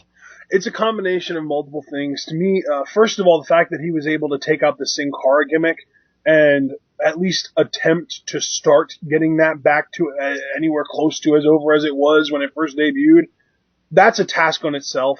But Hunico is so smooth in the ring. Everything he does just seems like it makes sense and it flows well, and his matches are all so, I really hate to keep on using the same word, but they are really just smooth is the best word that I can think of to describe his matches. To me, there's just something about the way that he works in that ring that just works, and nobody seems to talk about him. Yeah, I agree, and that is a shame, and that's why I'm so glad that you and I talk about him at length, and I don't blame you, because that word does fit. I've said multiple times, I've used these two words in tandem when describing Hunico. Crisp and fluid is how he works in that ring to me. So glad he has the Singara gimmick, and I think he will repair it. And when he does repair it, that's when I think he'll go from an underrated talking point to being on everybody's radar. So excellent choice. Alrighty, up next, the part-timer of the year. To me, another no-brainer, Brock Lesnar. To me, if last night's Raw, if we were doing this award ceremony in the wake of last night's Raw, to me it served just as a further testament to why Brock Lesnar is getting this award. And I think you had the best line for why he's my recipient. When you said, after he F5 Mark Henry on the floor, I don't care how many matches Brock Lesnar loses, that whole segment to me is why Brock Lesnar will always be legitimate. And that's just it. Every time Brock Lesnar comes out, or you even hear that music hit, you know you're in for something special, because Brock Lesnar doesn't come in for nothing. He's always going to leave his mark in the wake of that ring. He's always going to make an impact. And to me, he had match of the year with CM Punk. He had a feud that, while not the greatest, I mean, it had its good moments with Triple H. Paul Heyman by his side is always good television. I mean, Brock is just must-see TV to me. He also had one of the nominees for Quote of the Year. Say something stupid, Paul! Yeah, really. I mean, Brock just consistently delivers whenever he's on screen, as well he should. So for now, definitely my part-timer of the year. Alrighty, and to me, that's a great nomination. My part-timer of the year, I just really wanted to give this guy a nod. William Regal. Because not only his commentary, but he's had, I think, 2 matches this entire year, one against Cassius Ohno, one against Antonio Cesaro, and at the very least, one of those matches, in my opinion, was a match of the year candidate. So he's still got it in the ring. He's amazing on the mic. He's amazing on commentary. He is arguably the MVP of NXT 2013. I really have no room to argue that point. You can ask anybody in that locker room, or you can look at interviews, and when William Regal's name comes up, it seems that what comes in response is just nothing but pure respect and just people acknowledging that William Regal is an invaluable asset to any wrestling company and the wrestling industry as a whole. I saw both of those matches. I went back on YouTube. I watched Regal versus Ohno. That match was vicious. That match was brutal. Made Cassius Ohno look like one of the baddest men on the planet with how he brutalized Regal. Regal stayed in tow. He's still one of the best villains in the game today. And that match with Cesaro, between his pre-match promo, just putting Cesaro over like he was, and it's funny, I was just talking about Brock Lesnar, the next big thing, and saying that, with every last drop of venom, I'm going to take Cesaro to the limit, and they went out and they had a clinic, and he put Cesaro over big time. To me, that's what a real student of the game does, but forget being a student. I mean, William Regal's an outright teacher, and just absolutely incredible. So I'm glad you gave him a nod. Alrighty, and now it's time to start doing some of the more specific alignment-based awards, and a lot of these are actually unanimous. We have 4 alignment-based awards. There's a Face of the Year, Worst Face of the Year, Heel of the Year, and Worst Heel of the Year. And 3 of those 4 categories, John and I were unanimous on. So let's start off with Face of the Year. We were unanimous on this, and because you took the last unanimous one, I'll take this one. Daniel Bryan. Absolutely. I mean, is there even really anything to say about this? The guy is, up until this most recent Raw finish, he was the hottest thing going for months on end. The arenas would chant his name even when he wasn't involved in the segment. He was just, at the end of the day, the number 1 face of the company for about half of the entire year. That one line you said in the midst of your reasoning, the idea that people would chant his name when he didn't even have a physical presence, that's enough. That right alone is sufficient justification, because when you don't even need to be there to elicit a reaction for your character, your gimmick, what have you, is astounding. And a lot of the rest of our awards are pretty heavily dominated by Daniel Bryan, so I'm going to go ahead and just kind of leave it off at that point, and we'll definitely talk more about him as we continue our award ceremony. Absolutely. Our worst face of the year was another unanimous one. John, I'll let you take this one. Alberto Del Rio. Oh, man. At the end of the day, he was such a bad face that people cheered when a heel cashed in Money in the Bank on him, and it forced the WWE to do their first double turn in about 15 years involving him and said heel. Of course, we're discussing him and Dolph Ziggler at this point. And that's just, to me, that's all you need to know how bad of a heel or how bad of a face Alberto Del Rio was. I mean, it felt so forced from beginning to end because his style of promos, which I loathed, by the way, because it really began with a feud with the Big Show, and his promos would be like, oh, the people opened up my eyes, I fight for them, I fight for the common man who struggles to put food on the table. What? For the You're majority rich! Exactly. What do you even know about it?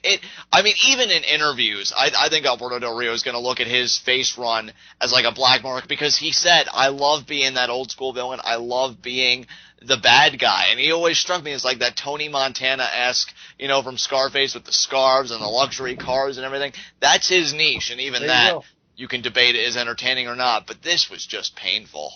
Yeah, it really was. The painful line, I'm going to leave it at that, and let's move on.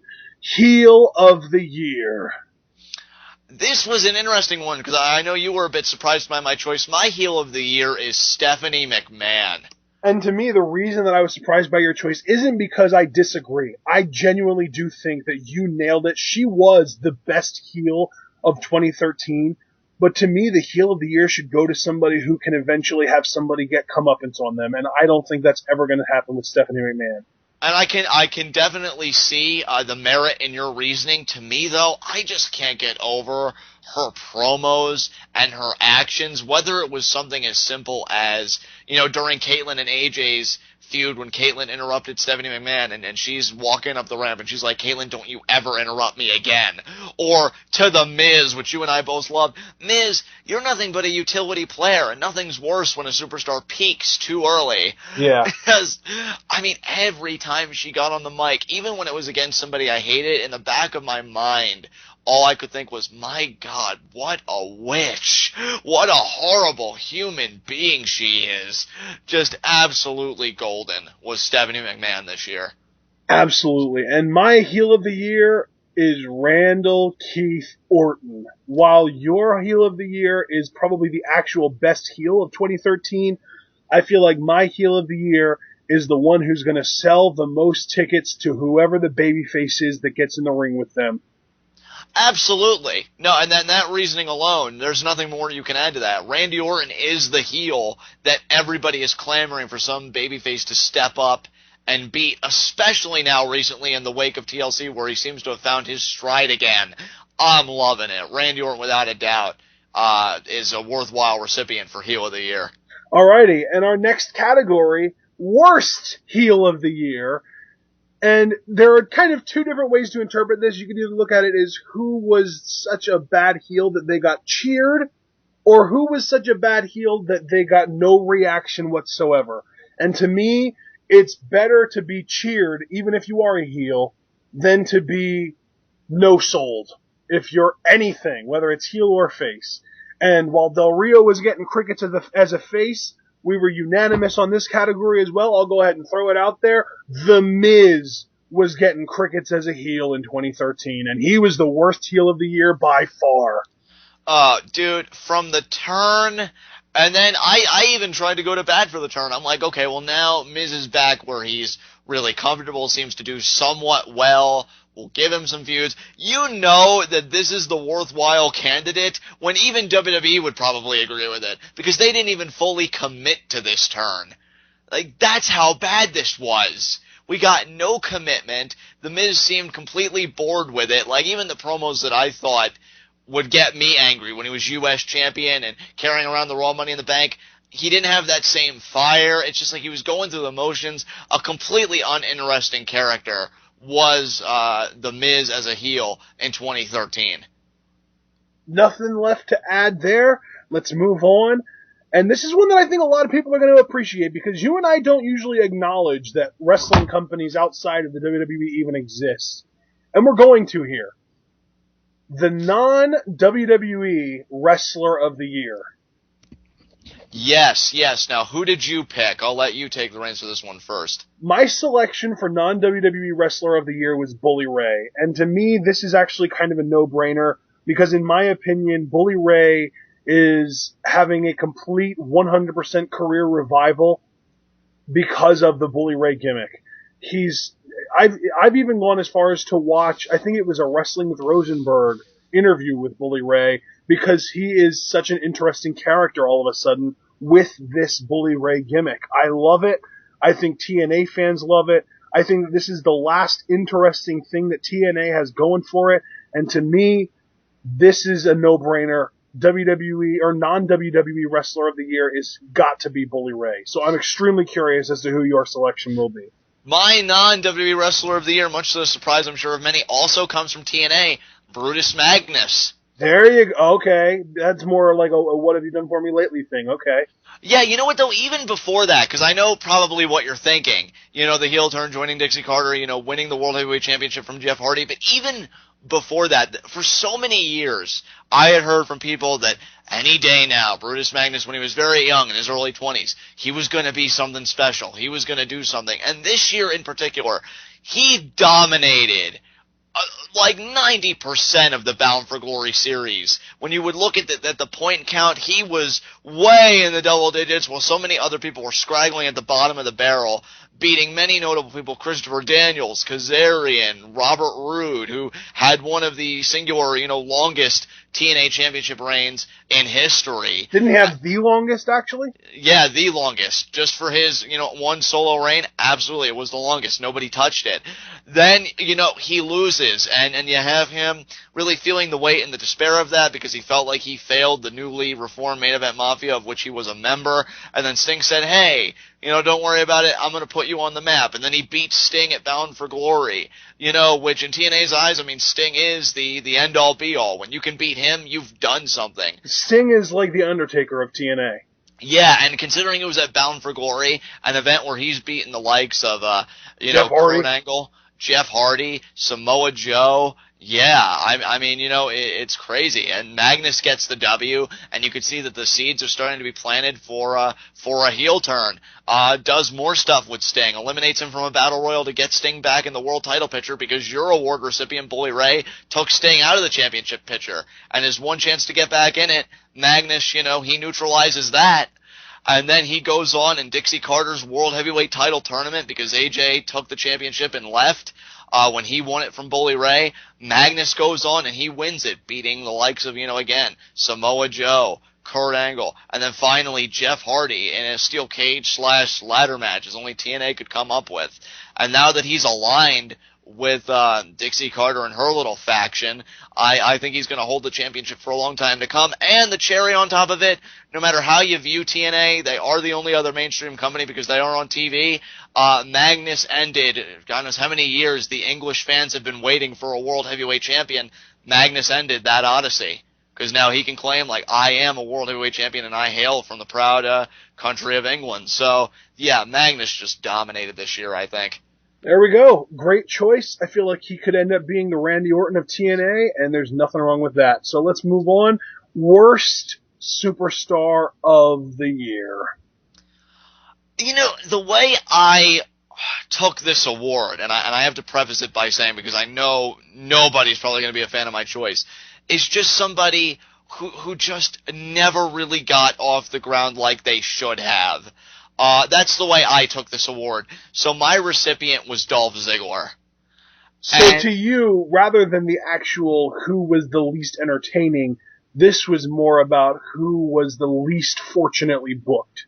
Yeah, that's exactly how I took it, because Dolph started off so strong, you know, holding the Money in the Bank, even beat John Cena for it to close out, you know, 2012 to retain his rights to the briefcase. Had a great on-screen relationship with AJ and had muscle and Big E Langston. Seemed like he had everything going for him. Cashes in the Money in the Bank, you know, the night after WrestleMania on an injured Del Rio to a massive pop. I mean, the moment itself was absolutely electric, and again, I'll use the phrase goosebump inducing, because it was. I watched that moment over and over and over again. And then Jack Swagger gives him a concussion.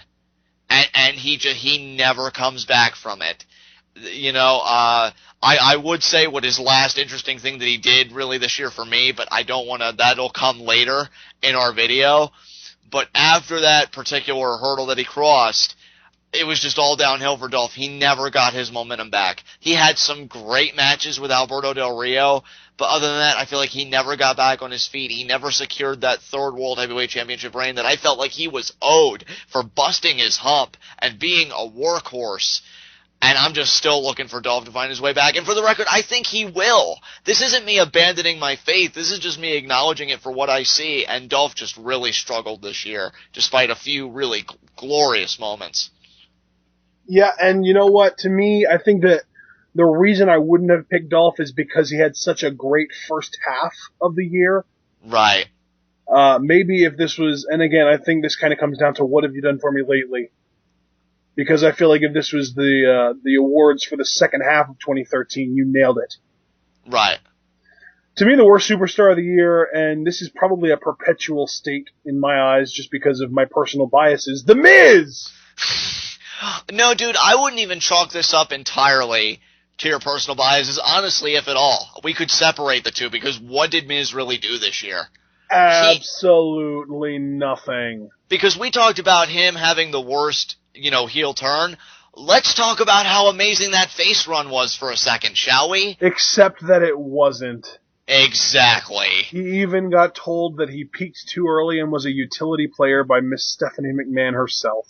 When you look at the worst superstar of the year from that vantage point, Ashton, you told me that I would have nailed it for the second half of 2013 with Dolph. You nailed it all around for this category, because whether he was a face or a heel, he never got off the ground this year. He's a failure. Yes, absolutely. Even if you and I would have hated him being in a spot of prominence, we would at least have to have had acknowledged it. We can't even do that because there was none to speak of. Absolutely horrid.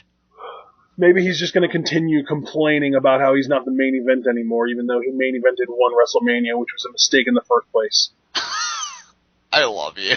That's good for me. I'm not even going to touch that. All right, that concludes our people category. Some of the more important, big time, certain, a superstar of the year and that kind of stuff. We're saving that for our last category, which I just simply have labeled bests. So up next is category number 6, stories. And this is a relatively small category. We only have 4 awards in this, but I felt like I needed a separate category for these 4 awards because they're all somehow related to stories, storylines, angles, that kind of stuff. So, first off, Pop of the Year. And this was unanimous, and I'm going to throw this over to John since I handled our last unanimous decision. The Daniel Bryan, yes, yes, yes, yes chants in Seattle during the championship ascension ceremony. I actually likened this, when I was watching it with Ashton, to when Hulk Hogan returned to Canada at a SmackDown taping back, I think, in 2002, because the pop went on for 7 to 8 minutes. And this pop for Daniel Bryan seemed to go on forever, to the point where it prompted Mark Henry to walk over, raise Daniel Bryan's arm in victory, and then do the throat-slicing gesture to be like, all right, guys, cut it out, let's move on. And then they went from chanting Daniel Bryan to just yes chants. Yeah. They completely put on the brakes for this segment. Triple H, I don't know if it was just a character or what. I guess we'll never know. One of the mysteries of pro wrestling. But he looked so annoyed. Again, I referenced Randy Orton earlier when we discussed this promo earlier on, saying he looked so angry. He looked like he was seething. And it took John Cena to just acknowledge Daniel Bryan's existence wholeheartedly to get that segment back on track, because it was all about Daniel Bryan. I think John Cena proved in this segment that he's really good at subtle crowd control. Yeah, definitely. like he's going to be slowly manipulating the strings in the background, and in the meantime, The Rock is going to come over and plow people over and say, "You do this, and you do that, and if you don't, I will wait until you do." No, absolutely. John Cena, I guess, demonstrating why he is, the man, that leadership quality, because if he didn't, dude, Daniel Bryan ran away with this thing. Seattle was incredible that night. Even for his opening match against Fandango, they were so loud and so boisterous. Like, they were not going to be denied on this night, and that was really epitomized with this championship segment, because they were going to be acknowledged, and they weren't going to stop until they were. And, man, it was just awesome to see. Alrighty, and up next, the storyline of the year, which was another unanimous decision, Daniel Bryan's weak link storyline. This storyline was so powerful to me that it prompted me to write into a wrestling column that I read regularly, saying how Daniel Bryan, this storyline, should make him more of an inspiration and more of a role model to children than John Cena himself. Because we were seeing legitimate struggle. We were seeing legitimate conflict. We were seeing somebody struggling with, can I validate myself? Am I really as good as I'd like to believe that I am? And watching this struggle play out on television, it was really a work of art. To me, I had said on TWitWoW that, the closing segment to Raw, that was Daniel Bryan acknowledging reality and sometimes life is hard. That to me was really what this storyline was about. The idea that life has its challenges and its difficulties, but that's never an excuse to, for lack of a better term, tap out. Because Daniel Bryan kept getting back up and kicking people's heads in, and watching this entire ride and being a part of it spoke to me on so many levels as a wrestling fan. It was wonderful. It was great to see, because to me, the combination of Bryan just constantly trying to prove himself, intermingled with the fact that he was in a feud with The Shield at the time, made for some amazing matches, some amazing storytelling, and overall, our storyline of the year. So up next, our on-screen relationship of the year. I gave this to AJ Ziggler. I really enjoyed this on-screen pairing between these two. I love how it started with AJ costing John Cena Dolph's SmackDown Money in the Bank, by pushing him off the ladder and then skipping around Cena's lifeless body as Dolph just looks on like, what the heck? And then the following night at the Slammies, Vicky's just kind of giving Dolph a look like demanding an explanation, and then AJ comes out, pretty much jumps on Dolph, and they have a makeout session like, holy crap, are we sure we're still PG? And then they go on to just running roughshod with Big E Langston, Ziggler's feud with John Cena. I was a fan of that. Then his, I don't know if his stuff with Chris Jericho was before or after this pairing. I don't want to get my timelines crossed. What was it, before or after his feud with Jericho? Do you remember? I want to say after, actually. I'm not sure, though. If it was after, great. If not, it was still great stuff. But, keeping it on the relationship, even when Dolph won the World Heavyweight Championship, I loved how AJ was as a valet. Whenever you'd pan to her when Dolph was defending the title or in a match that had championship implications, he'd always clutch that title like a child would their favorite toy. Like, you're not going to take this from us. She was just so good, and I really think was an asset to Dolph's career. I really wish they would have stayed together longer. That was my whole gripe about this thing, was how long it lasted, because when it was, just really quality television for me.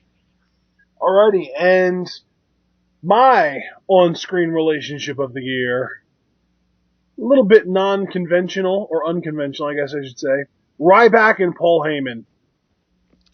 Dude, do not blame you one bit. Loved how Paul Heyman, treated Ryback throughout this. I'll never forget the backstage thing with Curtis Axel, where he's like, ever since Ryback saved me from CM Punk, I've got a spring in my step. The flowers smell fresher. The sun seems brighter. It's just a beautiful day. Dude, the kiss on the cheek sealed it.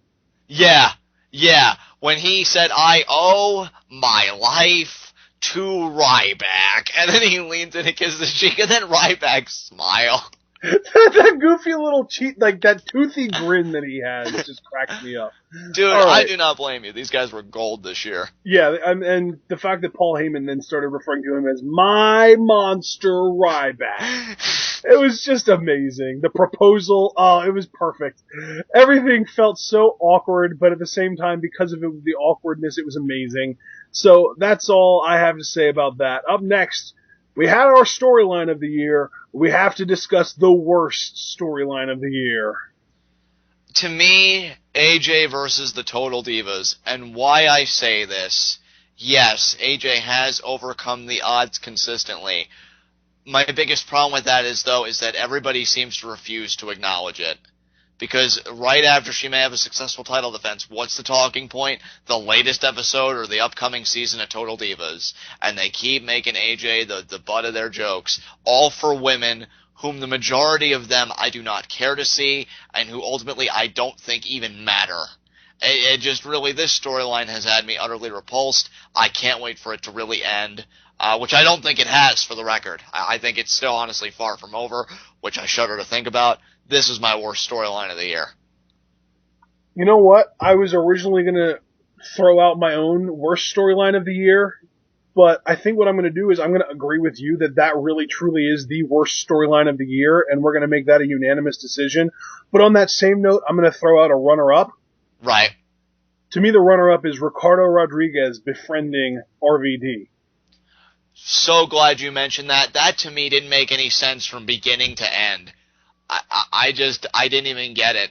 They just seemed so polar to each other. If it was Rey Mysterio, I would have gotten behind that. But Van Dam just seemed like such a contrast. I completely agree. That was just bad writing all around. And I'm even going to throw out a little bit of an honorable mention here, I think. We're talking about Ricardo Rodriguez and RVD, but I'm trying to remember. It's so funny because you threw out the Total Divas thing. I said Ricardo and RVD. I had another one that literally popped into my head while we were discussing Ricardo and RVD, and now I lost it. So I guess I'm not going to throw out an honorable mention. We're just going to move on. We have a new category. That was the last of our stories category. New category, moments. WWE is a company that thrives on the ability to create moments, and this is our category for exactly that. Our first category, face turn of the year. Face turn of the year, to me, hands down, goes to Dolph Ziggler at Payback. And this was a unanimous decision.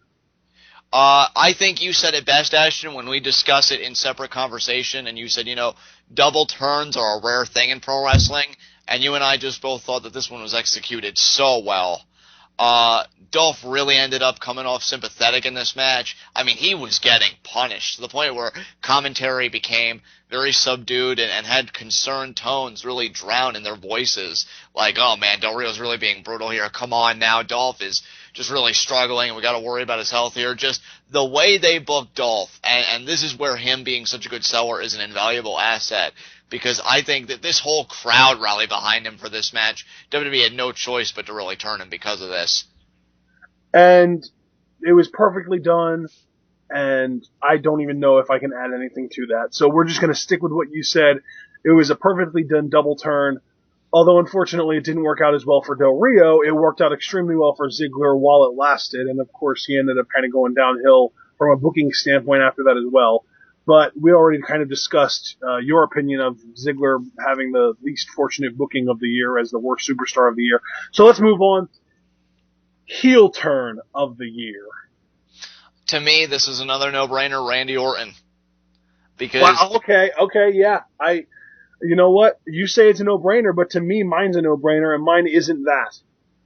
Interesting. I'll be very quick with my reasons here. To me, this is heel turn of the year because the ripple effect is still going. Yeah. He is the champion of champions, and most likely he's going to be one half of the WrestleMania main event, although I'm not really sure of anything anymore. I think that's a pretty safe bet. He's finally hit his stride now. His promos have been great. He's been vicious. He's been brutal. He has the authority in his pocket. Just really great stuff. And the way he turned, with Triple H pedigreeing Bryan and the whole audience falling in a hush and then a chorus of boos because Daniel Bryan, everything he worked so hard for, robbed out of nowhere, and Randy Orton capitalizing with Money in the Bank. Just great stuff.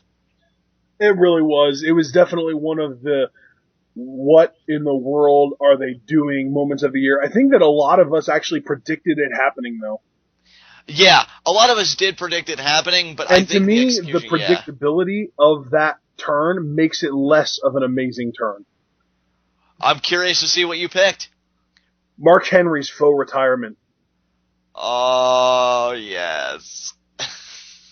But you, not only do you tweet random people who you know, random celebrities, hey, be sure to watch Raw tonight. I'll be sure to give you a shout out. And there's all this hype surrounding Mark Henry's retirement. He's retiring tonight. He's ending it. He's calling it a career. He's hanging up the boots. And then you come out and you cut one of the most amazing, beautiful, babyface, heartfelt retirement promos since Ric Flair. And then you throw it all away just to get a shot at the champ. This was an amazing heel turn. I can't even add to that. I think the only thing I want to contribute to is what made this so brilliant was this was still kind of in the wake of retirement such as Edge, which was a huge emotional blow for so many people because he was forced in that retirement. So to see Mark Henry use retirement as a ploy to meet a certain end that he desired just makes him so dastardly and as a consequence so good at what he does. Absolutely. And that is, indeed, what he does. Yeah. Alright, next category, or next award. I keep on mixing up categories and awards for some reason. Next award, title reign of the year. My title reign of the year goes to the Rhodes Dynasty as tag team champions. Oh, man. See, and what I find really interesting about this is that there wasn't really any individual World or WWE Championship reign of the year that really warrants this specific award. So we kind of had to get creative with it. Yeah, we really did. And to me, I think it's a testament to the tag team division that for me personally, they come out on top as recipients of this award. Because the Rhodes Dynasty and Cody Rhodes and Goldust, from how they came together as a tag team to save their own jobs, to go on to defeating the Shield, Seth Rollins and Roman Reigns in a no DQ match that main evented a Raw that got This Is Awesome chants and just the whole crowd behind them, to just really defending and standing tall against every opposition that they've encountered, whether it be, the Usos, Seth Rollins and Roman Reigns, the Real Americans. A lot of teams have stepped up, and all of them have stepped down in the face of the Rhodes Dynasty. They've been having an incredible run that's still going on. The Rhodes Dynasty, despite being babyfaces, are actually booked a lot like cowardly heels. They lose a ton of matches, but they always win the matches that matter, the title matches. Absolutely. Alrighty, my title reign of the year, and to me, while your answer is great, there's more of a contention for yours because you could also say the Shield's tag team title reign. Right, yeah, definitely. But to me, mine is far and away there's a biggest gap between this reign and the next best reign with this title this year. AJ Lee's Divas Championship reign. Oh, dude, without a doubt. Without a When doubt. you win the championship by setting somebody up to get crushed from a psychological and emotional standpoint immediately before your match, I'm sold already. But then to go on to defend your title at almost every single... AJ has defended her championship more often than Dean Ambrose. Yeah. Yeah, and just the way, what the title means to her, getting the date she won it tattooed on the back of her neck, which I personally think is awesome. Oh, it's amazing. And she even, during her reign, cut one of, and this was gonna be my promo of the year before I went back and looked back to that, Punk promo on The Rock. My promo of the year before I realized that was a thing was AJ's pipe bombshell when she did a worked shoot on the Total Divas. To me, that was the best promo of the year, save for the Punk "Your arms are too short to box with GAWD" promo. Definitely. When she came out, and again, the vitriol and the anger just dripped from her voice like honey, and she says about all the sacrifices and the dues she paid, and yet all of these women are hot-shotting into success simply on the basis of some reality show. Absolutely awesome. To me, AJ Lee is the first revolutionary, and I hope a line of many of them coming from NXT, wink, wink, nudge, nudge, to make women's wrestling a relevant aspect of WWE TV again. Her reign has been glorious, how she has stood up to the Total Divas, and anybody who makes fun of her, commentary, Vicky Guerrero, anybody, the idea that she stands up to them and stands tall and has no shame about it and will do whatever it takes to win, she is a champion's champion, without a doubt. Absolutely. The best promo, or one of the top 2 or 3 best promos of the year, one of the top 2 or 3 kind of backstab moments of the year with Biggie Langston posing as the secret admirer only to set Caitlyn up for failure. Some of the best female wrestling matches of the last 10 years, I would say. I mean, it's just AJ's current reign is going to go down as the best Divas Championship reign in history, and therefore I had to make it the best of this year. Absolutely. All right. Next up, we have 3 actual literal moment awards. First off, funniest moment of the year. To me, that was Big E Langston's backstage segment during Christmas Raw with CM Punk and John Cena. I'm so glad you made it, because to me, this was one of the funniest TWitWoW moments of the year, too, was you talking about this. Dude, I haven't stopped thinking about it. Like, even just, like, going through the awards and thinking, oh man, I can't wait to talk about this, because Big E Langston's energy, he just came totally unglued here. I know Big E Langston's humor is primarily him just being confident and him just having a very refined and almost subdued to a degree personality. Here, he was like a kid locked inside a Baskin-Robbins after closing time, having all the ice cream to himself. Just absolutely amazing. When John Cena's like, and all Roman Reigns wants is for Big E Langston to knock his teeth down his throat. I'm gonna give it to him. Yeah, and then he closed everything off with the epic "Believe in that" line.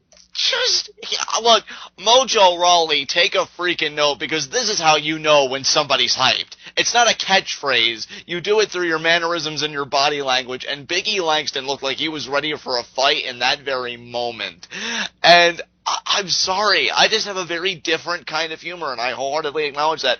Big E Langston, I think, is the one with a direct line to my funny bone, because whether he's being his own kind of passive cockiness or just straight up ready to fight, he is gold. Well, I mean, speaking of passive cockiness, the guy's gimmick was, I'm too good to win with a 3 count, therefore I'm going to take a 5 count instead. Exactly. He gives himself a natural handicap because he realizes how unfair it is for him to have the same rules as everybody else. He's so good. Alright, my funniest moment of the year is actually from that exact same show, the Santa Raw, or I kind of gave it away there, but the Christmas Raw. I mean, to me, this was the funniest Raw of the year. It wasn't the best Raw of the year by far, but it was definitely the funniest. And to me, the funniest moment of the year was Good Santa versus Bad Santa. Dude, this match was hilarious. I'm glad you chose this, because I love that this match actually got hype.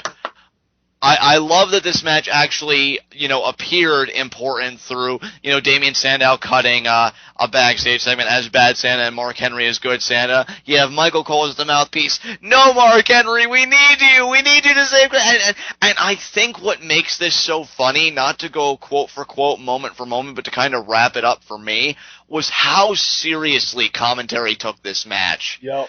Because I think sometimes the best comedy is when you take a completely outlandish situation, but take it so seriously. And that's almost like with Daniel Bryan with the bear thing when he was on commentary for Main Event. That one. Yeah. Yeah, absolutely. Again, when you take something that's completely like, what are you kidding me right now? But you treat it with all the seriousness in the world. Like, you would have thought that a world title was at stake with how Commentator was like, no, Mark Henry needs to win. No, Damian Sandow needs to come out on top. It was great. It was amazing. It was hilarious, and at one point, Damian Sandow has a gigantic candy cane, also known as a Singapore cane, and he just starts thrashing Christmas presents. And then, Mark Henry starts his comeback, and he throws Damian Sandow down the ramp, and Sandow rolls about 10 feet into the Christmas tree, and then he starts rolling around in the presents, and this whole match was just freaking hilarious. So, I do want to throw out an honorable mention for this award. Ryback's and Backstage Fallout. That was so good. I loved how you and I talked about it on TWitWoW. That was great. And you just, oh my god, Curtis Axel's laugh that you replicate so well. It's not even human! It's like, oh my god. It's like he realizes he hits puberty and he wants to run to the town square and tell everybody about it. I love it. I mean, the big guy and the medium guy. Wait. Why am I the medium guy? 'Cause I'm the big guy. Oh, okay. Well, whatever. Do you realize what we just did? We beat the tag team champions. Yeah, but do you know what else we just did? We're the #1 contenders. Yeah, but you know what else? We are better than perfect.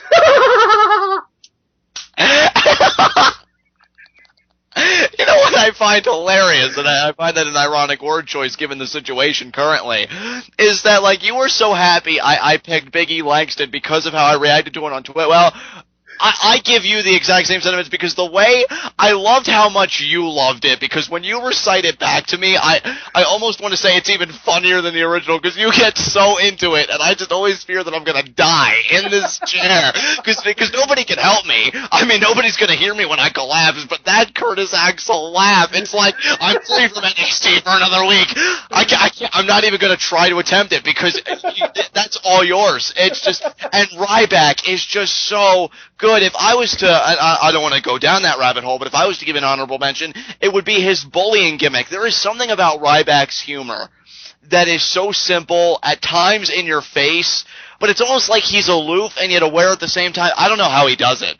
It's so good, that toothy grin, everything about him, and then when you play him off Curtis Axel, who's about as interesting as a wet carrot, but he has his moments. It's just absolutely amazing.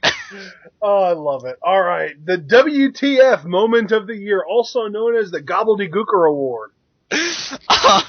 I'm sorry, I'm still recovering from that last segment. My Gobbledygooker Award was Kane coming out in a suit, and he would later become Director of Operations for the Authority. This was really simple for me. He gets abducted by the Wyatts, who are the furthest thing from corporate imaginable. And Kane comes back, and granted, he doesn't even come back wearing the suit. He comes back as Kane, very angry, very bitter, destroys The Miz, tells Stephanie in a later segment, you ruin lives, but in the end, it's what's best for business, so consider the monster yours. Removes his mask, which Stephanie claims is a personal trophy. We don't hear from Kane. Here I am thinking he's going to be a wrecking machine for the Authority. Isn't it funny that we both thought he was going to be a wrecking machine for somebody, either the Wyatts or the Authority? And yet, no, it's neither. He becomes a corporate stooge, which I don't even mean to say it insultingly because Kane does the role well. It was just... Kane with hair is clearly best for business. Yeah, dude, absolutely. I mean, it was just such a head-scratcher when it happened that I had to give it the Gobbledygooker Award. All right, my Gobbledygooker goes to John Cena coming out to close Survivor Series with Randy Orton. And now, I mean, in hindsight, we know that they've had a feud going on, but when it first happened, nobody saw it coming. Everybody thought, okay, now Orton's gonna beat Big Show, and then we're gonna move back to Orton-Bryan for a couple of months, and then Bryan's gonna get to the Rumble, and everyone kind of had this entire plan laid out in their mind. Next thing you know, John Cena's music hits, and he comes out, and we get the Cena-Orton face down, which eventually leads to the unification of the titles, which nobody saw coming. Right, no, because I'm glad you mentioned how people were kind of planning in their minds all these different cards, because for me, championship unification. I mean, people had talked about it for the past few years, but they always envisioned that it would happen between Cena and Randy Orton at the main event of a WrestleMania. That's what I think makes your choice such a worthwhile and worthy recipient all around, because the idea that they set it up at Survivor Series to close the show after Randy Orton overcame Big Show and Celebrating with the Authority, and then we get this match immediately at TLC, not even a WrestleMania 30 tease, which I am not complaining about, by the way, right. But just everything about it, I think, is what makes yours such a strong contender and definitely a worthy recipient, because I didn't see it coming either. Just great stuff. The crown jewel of the moments category, the mark-out moment of the year. Mine was somewhat of an ego stroker, I am not going to lie, because I remember we did the preview/predictions video for this show, and I was hoping that WWE would go this route, and I think simply because they did, and he looked so good in it, that this was the only recipient I could think of for Markout Moment of the Year. I am, of course, referring to Roman Reigns being the sole survivor at Survivor Series. Yeah, I mean, we have our live reactions up. If that's not an amazing markout, I don't know what is. I mean, my voice, I think, just contributed to global warming, because I'm pretty sure the universe kind of cracked when I admitted my reaction, because the way they build up to it, I mean, Dean Ambrose gets eliminated within minutes of this match. That was a red flag. Right. The heels are getting picked off like flies by the babyface team. It comes down at one point to Seth Rollins and Roman Reigns. And Rollins did get one elimination with the blackout, which, again, is why it got your finisher of the year, deservedly so. But then, Seth Rollins gets eliminated at one point, and it's Roman Reigns against the world. And he had gotten, I believe, 2 eliminations prior to that, which, I mean, he was a beast. That spear. If nobody believed in Roman Reigns' spear before, you'd have to have believed in it after this match, because that's how he got every single elimination. And when it came down to him versus Goldust and Rey Mysterio, I thought, oh man, is Reigns going to be able to do it? When he overcame Goldust, I had hope. But then thinking that Rey Mysterio would come back from injury, this is his pay-per-view return, all of those conditions, I'm thinking there is no way in hell.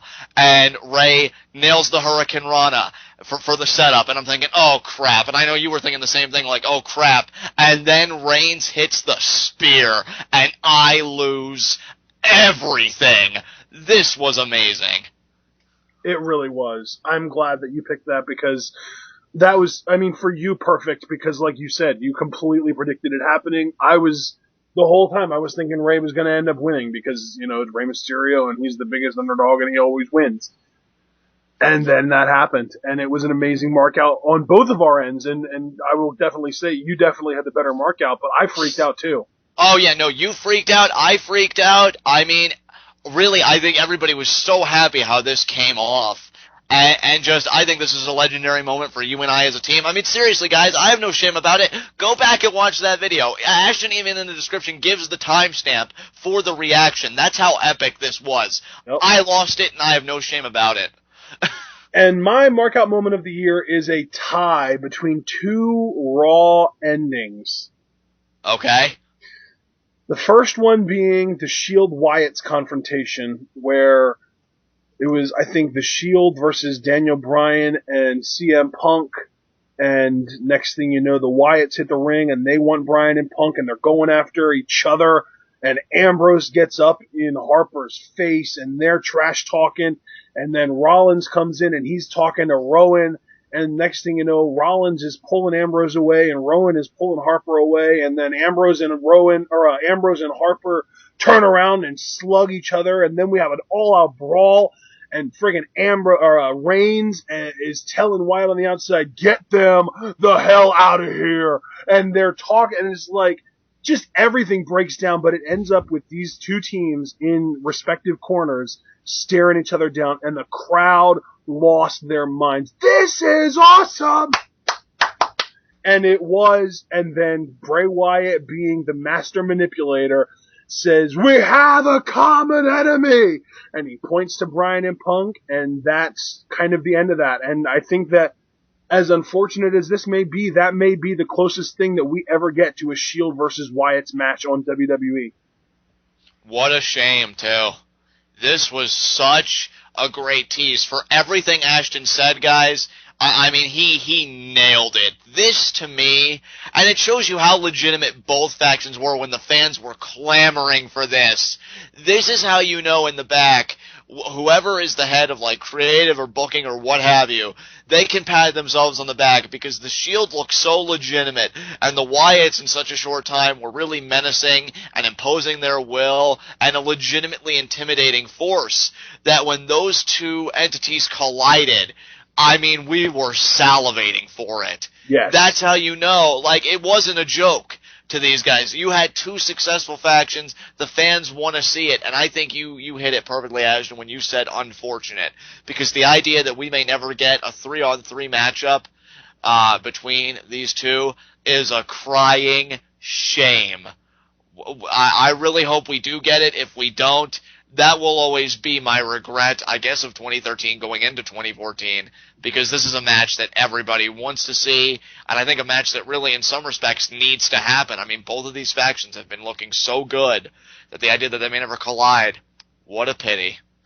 Alrighty, and again, I did say it was a tie. That was one of the two that I really want to shine on this. The other one is the entire unification ceremony, including the brawl that happened at the end. The chants for Daniel Bryan, Mark Henry raising his hand, and then the throat slit gesture, the yes chants, even down to Triple H's snide remark, "Oh, that's an awful lot of family for you to bring to a show, Daniel." And then the epic brawl at the end. Orton hits Cena. Cena hits Orton. The faces and heels in the ring need to separate them. Next thing you know, Orton shoves Punk. Punk goes over to hit Orton. Triple H comes over and throws Punk out of the way. Punk is offended. Punk nails Triple H with a punch to the face. Triple H takes a bump and rolls out the ring.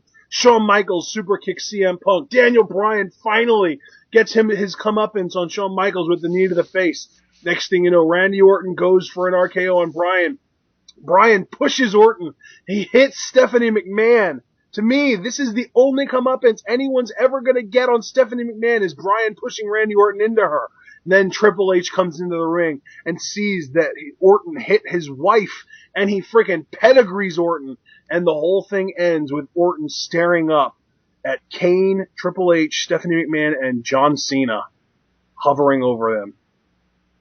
I mean, what it really comes down to is this was a masterful piece of TV, because in one segment, you tied up some loose ends, you know, Daniel Bryan getting his comeuppance on Michaels, and you created others, even if they were short-term, like John Cena standing side by side with the Authority. You know, when one segment is able to do that, create resolutions while at the same time creating new conflicts, you know it's great TV, and this really personified that. And those are my two markout moments of the year. Absolutely. All right, that's we're in our last category now. That was the crown jewel of the moments category, and now we're moving on to category 8, bests. Here we go, John. Now, for this first one, I do want to specify. John and I were originally planning on this being unanimous because I wholeheartedly agreed with him on this, but I want to sort of change my answer a little bit just to really shine on somebody that we haven't had any opportunities to talk about at all so far this show. So I'm going to throw the first one over to you, John. Woman Wrestler of the Year. My Woman Wrestler of the Year was AJ Lee. And again, this was originally going to be unanimous. Yeah, I mean, for everything you said about, you know, your promo of the year and your title reign. Actually, yeah, it was title reign of the year, and you mentioned how AJ's pipe bomb promo was originally going to be your promo of the year until you found the Punk promo. Everything you said about AJ's title reign of the year, you could echo those sentiments as to why she's my female wrestler of the year. Nobody touched AJ.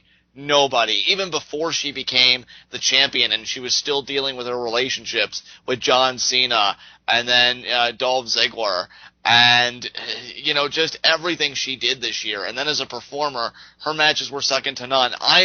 Even though the other half is usually a total diva, I'm always interested when AJ has a championship match, because I'm always curious to see how is she going to overcome it. Is it going to be a Black Widow submission, a Shining Wizard, Tamina interference? How is she going to survive another day? AJ is just compelling television, plain and simple. And while you gave your female wrestler of the year to one specific person, I feel like I need to give shine to something else.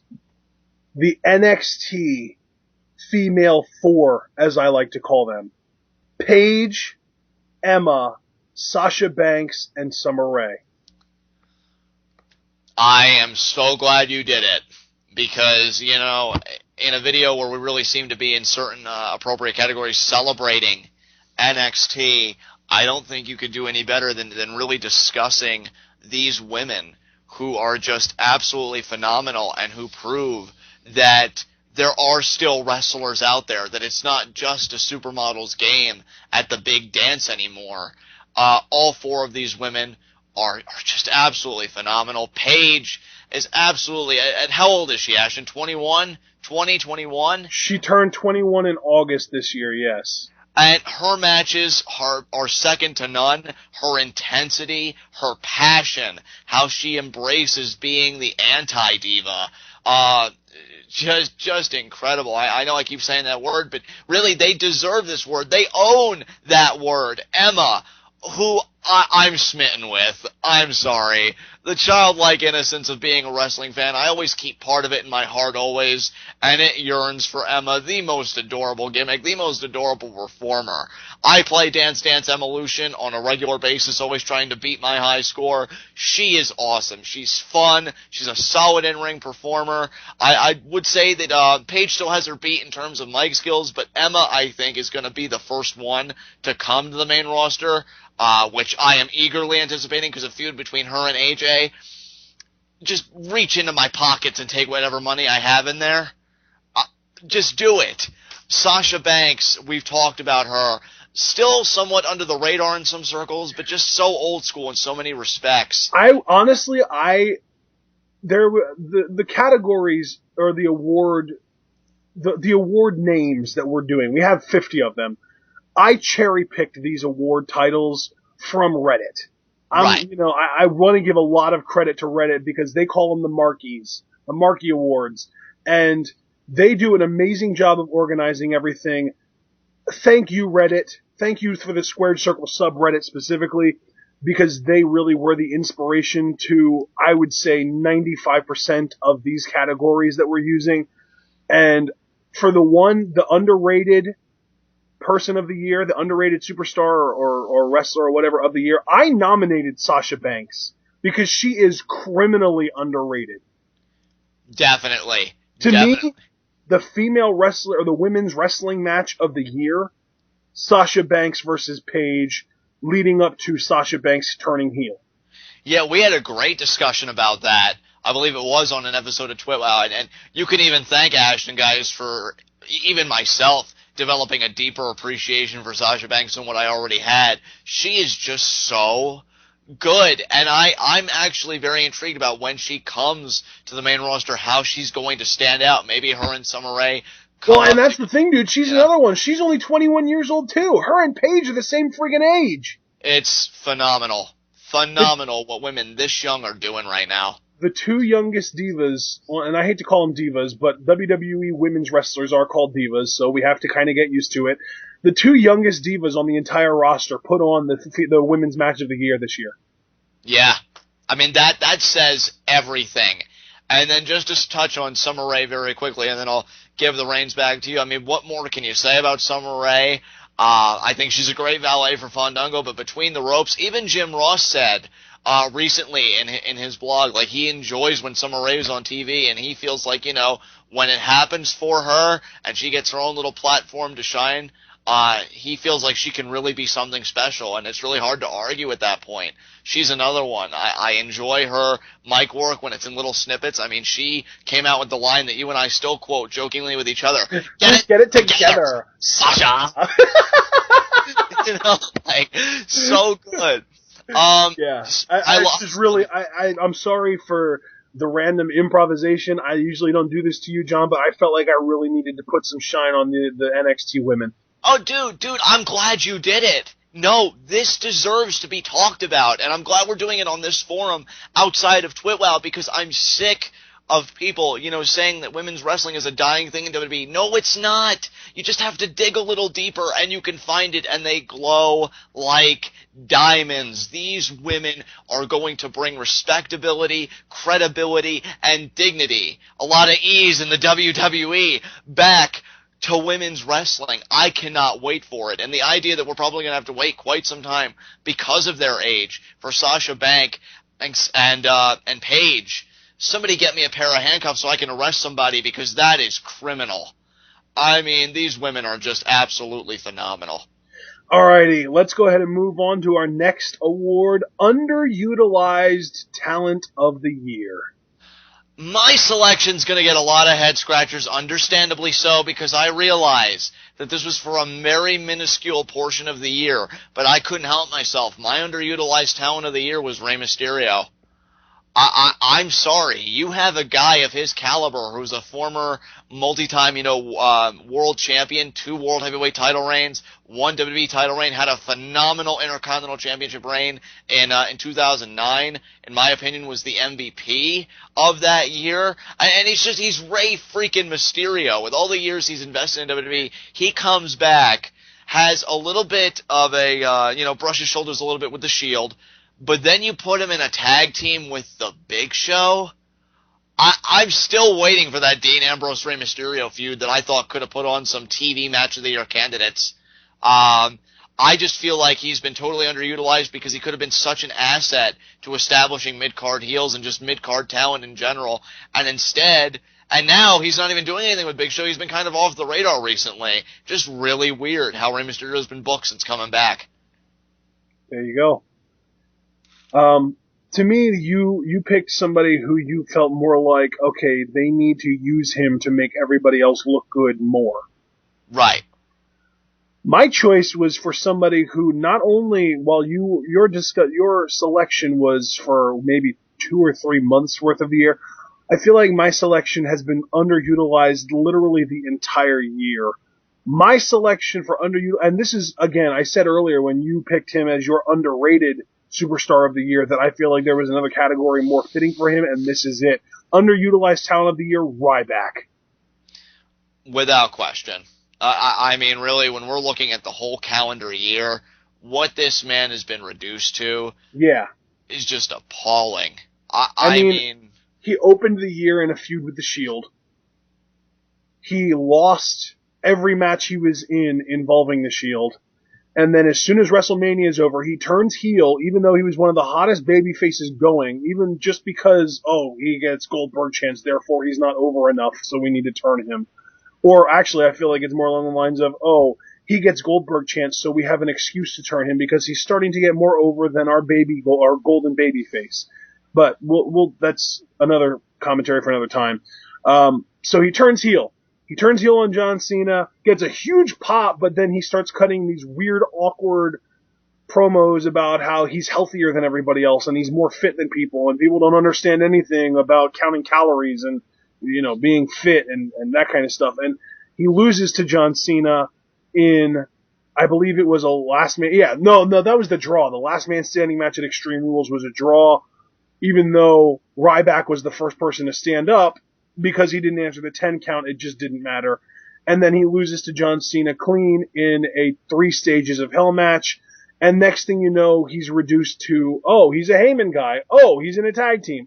He's in a tag team. Now he's losing to Kofi Kingston. And even before all that, another really painful chapter was his feud with Chris Jericho. Cryback? What? Mm-hmm. I mean, that feud was agonizing, and I love Chris Jericho and I love Ryback, but I was not friends with that at all. Yeah, then you know what? That was the point we even discussed. Jericho going back on his own philosophy and burying the heel. Yeah, really. Really, and the booking didn't do him any service either, because there were points in matches he would quit mid-match. I remember it was a match with The Miz, and Miz was working over the leg. I heard something pop! And my joke to this day is, yeah, Ryback, I'll clue you in, it wasn't the crowd. Yeah, no kidding. Yeah, it is so sad, Ashton, what has happened to him. And to me, he's produced some of the most hilarious segments of the year, too. I mean, Turn on the Water. Love that one. Please, it's all I have. Ugh, smack in the face. Turn on the water. He's so... I mean, dude, forget being an award recipient for underutilized sound of the year. He is the outright freaking torchbearer. There you go. Because I don't want to see anybody else standing in the back of the line having some kind of claim how they were underutilized. And I know that seems hypocritical of me because I picked Rey Mysterio, but if we're talking the full calendar year, that line starts and ends with Ryback. A true travesty. And we always joke about Zack Ryder versus catering, but during his bully run, Ryback literally did go against catering. I know. I don't even know. It's crazy. I'm really hoping he has a better 2014, but for now, dude, you nailed it. I mean, to say he was underutilized could almost be argued as being an understatement. That's how bad it has been for Ryback. All right, up next, we have two extremely similar awards, both of which are going to one unit for me, but you have two different answers, so we'll start with Tag Team of the Year. Again, it kind of falls in line with my my title reign of the year. My tag team of the year is the Rhodes Dynasty. And I don't think anybody's going to argue with that. They are, again, you said they were your tag team champ, or your title reign of the year, and what I said was, yeah, but at the same time, there's another tag team that people could argue had an even better tag team title reign than them. Right, yeah. And to me, even before, though, they won the gold, the idea, their whole story, Yes. Cody Rhodes getting fired, then Goldust, and that was your underrated match of the year, Goldust versus Randy Orton, and he leaves, on the verge of tears. In fact, once Stephanie McMahon got through with him, Goldust left the arena crying just in disappointment, and then they have the tag match at Battleground, which I said was my worst pay-per-view of the year, and this was the only bright spot. This was the match of the night. The crowd popped so big when the Rhodes Dynasty overcame the Shield. You had the locker room come out and celebrate with them. It was a legitimate moment. And then they go on and they win the tag titles, and we're still here. These guys had some great emotional moments this year. They've been legitimate. They've been dominant in their own right. It was the resurrection of Goldust. To have Joey Styles even go as far as say Goldust is proof that it's not a young man's game anymore in professional wrestling. It's just who can continue to hang in there. I mean, everything about these two together, from their story to just everything, was absolutely perfect. No doubt they are my tag team of the year. Do you remember what month they won the tag titles? No, I do not. I want to say October, but I think that's wrong. It wasn't at a pay-per-view, it was on a Raw, right? Yeah, it was on a Raw. Okay, so they won the tag titles on a Raw, and I think it was either late October or early November, so they've held the tag titles for a grand total of 2 months. They have been a tag team for a grand total of 3 months. They have been relevant on WWE TV together for a grand total of maybe 5 months at the most. To me, the tag team of the year is the Shield. They win the tag team championships at, Extreme Rules? Yes. And they held them for 5 months up until the Rhodes Dynasty took them off of them. To me, Team Hell No set the table for the tag team division to get revived. The Shield took that torch and did the reviving. Yeah, it's really hard to argue that point, because the Shield, even if we're just looking at Seth Rollins and Roman Reigns, these guys are dudes you do not want to cross.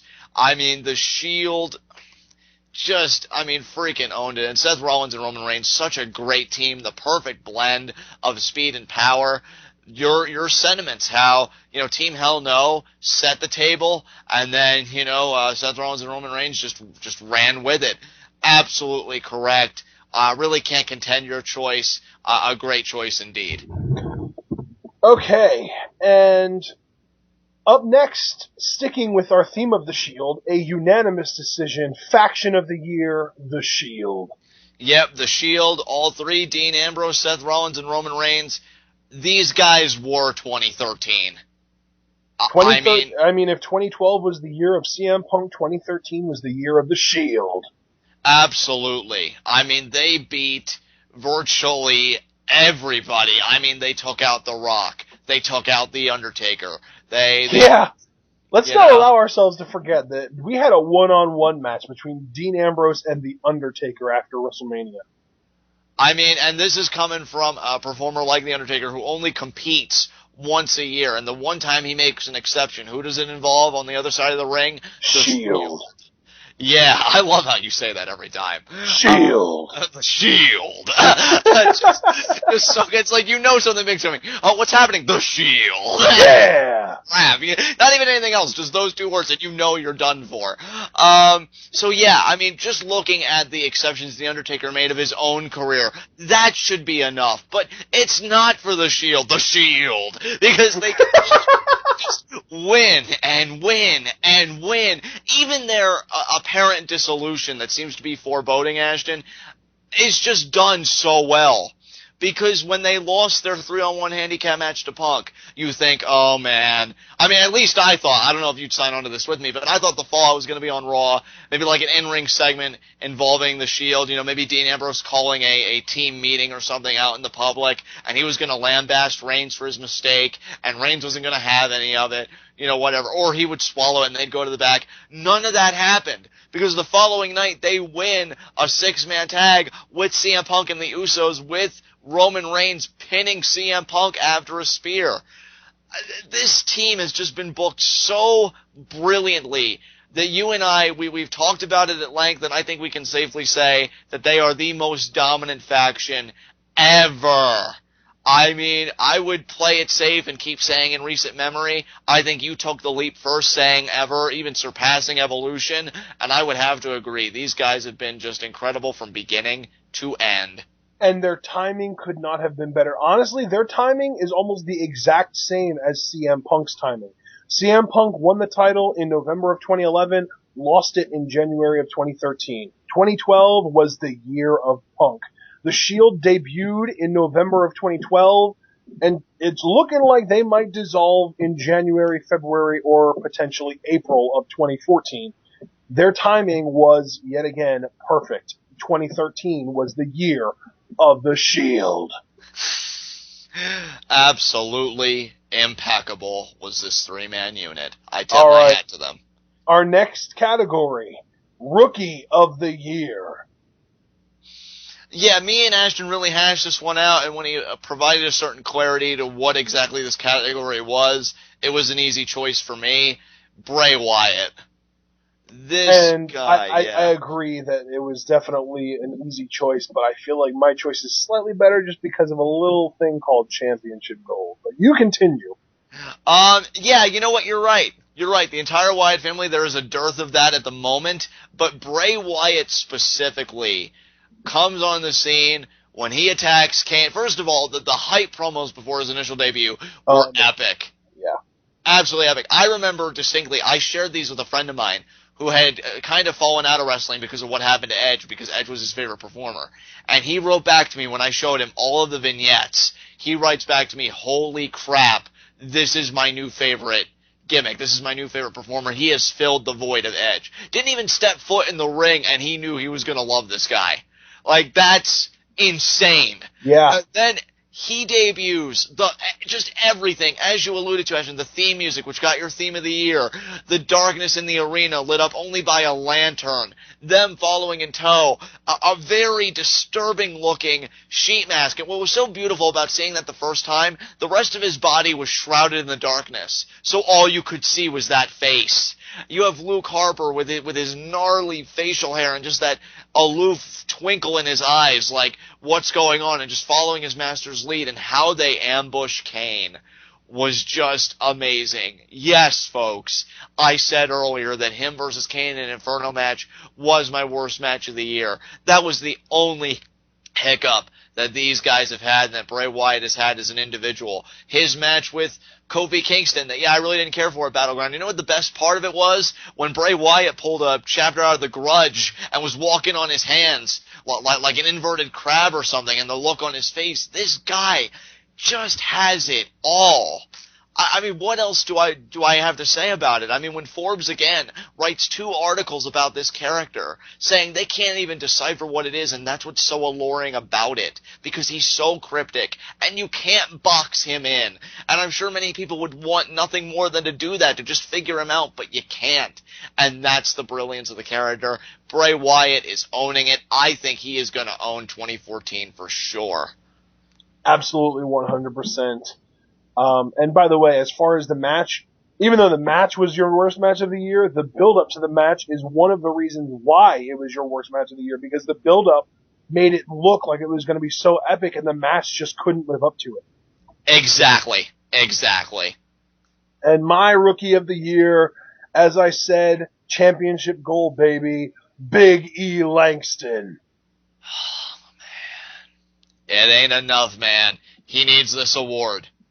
And 3 ain't enough, man. I need 5. Abso-freaking-lutely. Big E Langston. I mean, what more can you say? He comes on, actually debuts as Dolph's Heavy and lays out John Cena, has some interactions with Cena. What a way to debut, though. Yeah, absolutely. Absolutely. As the muscle for Dolph Ziggler, laying Cena out, which very few men can lay claim to doing. Then, as the Heavy for Dolph Ziggler, gets some victories over Alberto Del Rio versus Del Rio's babyface run, which is a big deal because WWE views Del Rio as a big deal, and he was already a multi-time world champion at this point. And so those Langston victories over Del Rio was when Del Rio was in contention for Dolph's world title. Exactly.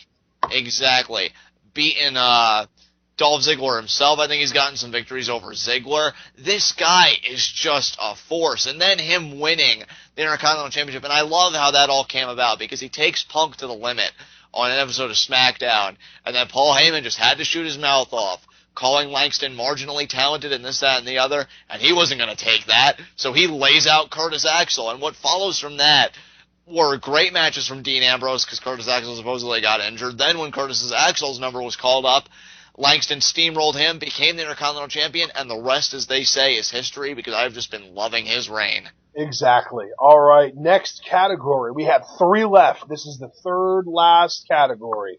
Most improved. Who was your most improved? My most improved for 2013, and to me, you've been saying it a lot, so I'll say it, no-brainer here, Goldust. Yeah. Definitely. I wholeheartedly agree with that because the last time we saw Goldust as an active part of WWE programming, I never really cared for him. Even when he was relevant on my TV screen when I was a young kid, 2002 to 4, that period. The most invested I was in Goldust was his tag team with Booker T, which I still is one of my favorite just weird tandems of all time. Yeah. But as a solo performer, I never really got into Goldust until now. Yep. Because you know what? It's so effortless. I felt like before, the Bizarre one in the sense, but it always seemed like he was trying too hard. This just feels so natural right now. And the way he's been performing has been epic. What were you going to say? He took home my underrated match of the year, and he was a part of your tag team of the year and title reign of the year. Yeah, dude, the stuff that this guy is doing at the age of 44 is surreal, both as just a character and in the ring. He's doing sentons off aprons. Yeah. It's a complete character revival, and I am extremely happy that we have somebody who works his style, because there's nobody else who is his style in the ring and as good as him. I completely agree. I mean, he really does bear the old school philosophy and how he governs himself. I mean, with the open palm strikes. Yep. And just how he carries himself as a character. And you know what? My closing statement on this, and then if you have anything, I'm going to hand it back to you. But Goldust for so long on Twitter was saying, oh, come on, guys, help support me to get me versus Cody Rhodes at a WrestleMania. Help me. he went out there in this run and he earned the right to that match. Exactly. And it's even gotten to the point now that while I would have expected Goldust to be the heel in that exchange, I feel like there's no choice. If they're going to have that match at WrestleMania, Cody Rhodes needs to be the heel. And you know what? I think we've gotten to a point where I have no choice but to agree with you, only on the merit that there have been matches where simply Goldust's name gets chanted during these contests. Not the Rhodes Dynasty, just people want to see Goldust. It's something about the energy he brings. I mean, this run that he has had has made him, when his number gets called for the Hall of Fame, I'll be like, yeah, he earned it. Yep, exactly. There you go. That's a great way of putting it. Definitely. So who was your most improved of the year?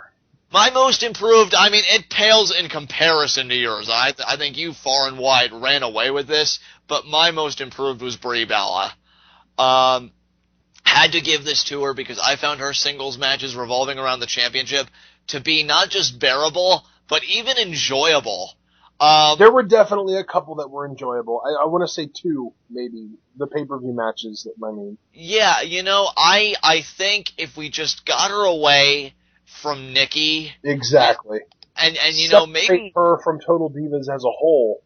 Definitely. And I would even go as far as, I'm a little bit waffling on this point. I'm still debating whether we should just even get her away from the name Bella and just give her her own distinct personality away from that. Because I do think there is a very likable performer here. I do. I mean, and you know what? We have our divas, it seems like they're all just like, all of the men are first name, last name. John Cena, Daniel Bryan, Randy Orton. All of our divas are one name. Tamina, yeah. Natalia, AJ. I mean, every now and then they'll toss in last names, but for the most part, they're recognized as one name. Just call her Brianna. Yeah, that's actually great. And not just Brianna. That rolls off the tongue nicely. I would totally do that. Yeah, I mean, she's, for the few clips I have watched of Total Divas, my guilty confession for the year. Don't worry, John. I watched like the first 7 episodes in full, and I have no shame about it. I just think she came off very likable to me. Yeah. I liked her interactions with Bryan. I wish we saw that the one time, the one and only time, they acknowledged their relationship on WWTV with those two physically being in the same vein of space and time with Randy Orton attacking Daniel Bryan. That came off very bad, but ever since then it's like, oh honey, I'm being abducted by the Wyatt, so I'm getting an autographed football. Honey, oh my god, the Wyatts, I think they just broke my neck. Oh, I'm just competing for that Divas Championship. Yeah. It's like, where are you? And where were you when this went down this past Monday? Where are you? You know, like, that's my only big grievance. But as a performer, I think Daniel Bryan said it best on an episode of Told Divas. He said people are starting to acknowledge you now, which is a bit of a stretch because you and I have contested, like, nobody's really getting behind Brie, which is a problem. Her face reactions seem to be reacting. I mean, I have to be honest with my choice all the way. But the idea is she did prove, if there's one thing I agree with Daniel Bryan with, that she doesn't need Nikki. If anything, Nikki needs Brie. Yep. She probably lives for the whole twin magic package. I hope that the day comes that much like Naomi with Cameron, Brie strikes out as Brianna on her own, and we really just get a totally distinct personality that I can get behind. And that's another one, the Fungadactyls. It's not Naomi Knight. It's just Naomi. Exactly. And it's just Cameron. Yeah. It's so weird, like the naming dynamics are completely different for men and women. It's just Paige, Definitely. Emma, Bayley, Charlotte. Sure, we have Sasha Banks and Summer Rae, but they're the heels, so maybe only the heels get acknowledged for last names. And then some prominent divas who get a last name, it's just kind of like laughing in her faces, like Kelly. It's just Alicia Fox.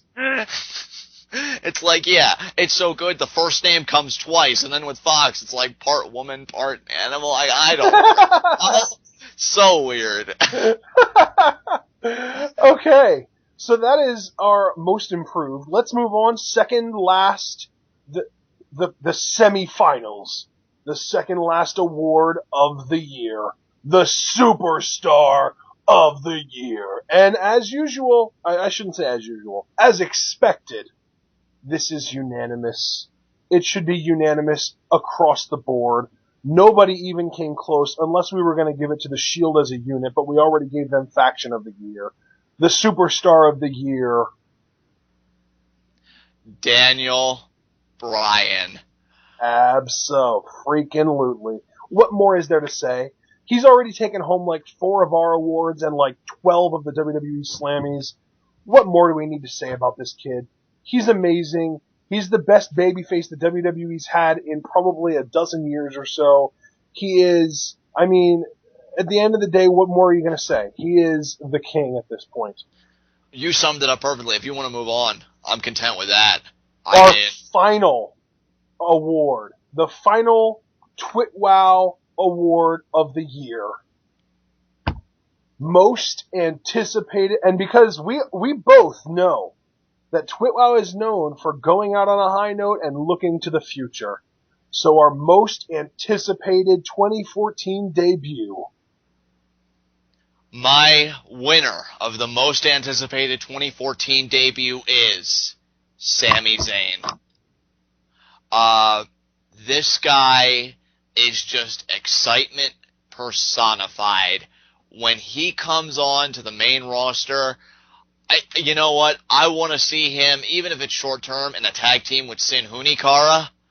I want to see this guy work somehow with Rey Mysterio, and I want to see this guy become the new flag bearer for high-flying wrestling, because he is one of the most exciting competitors I have seen in a long time, and he is somebody that if there was a chance to shatter the glass ceiling based on your stature and just perception, I think Sami Zayn can do it, because I can see this guy garnering a crap ton of crowd support. I could see him being a very strong babyface in 2014.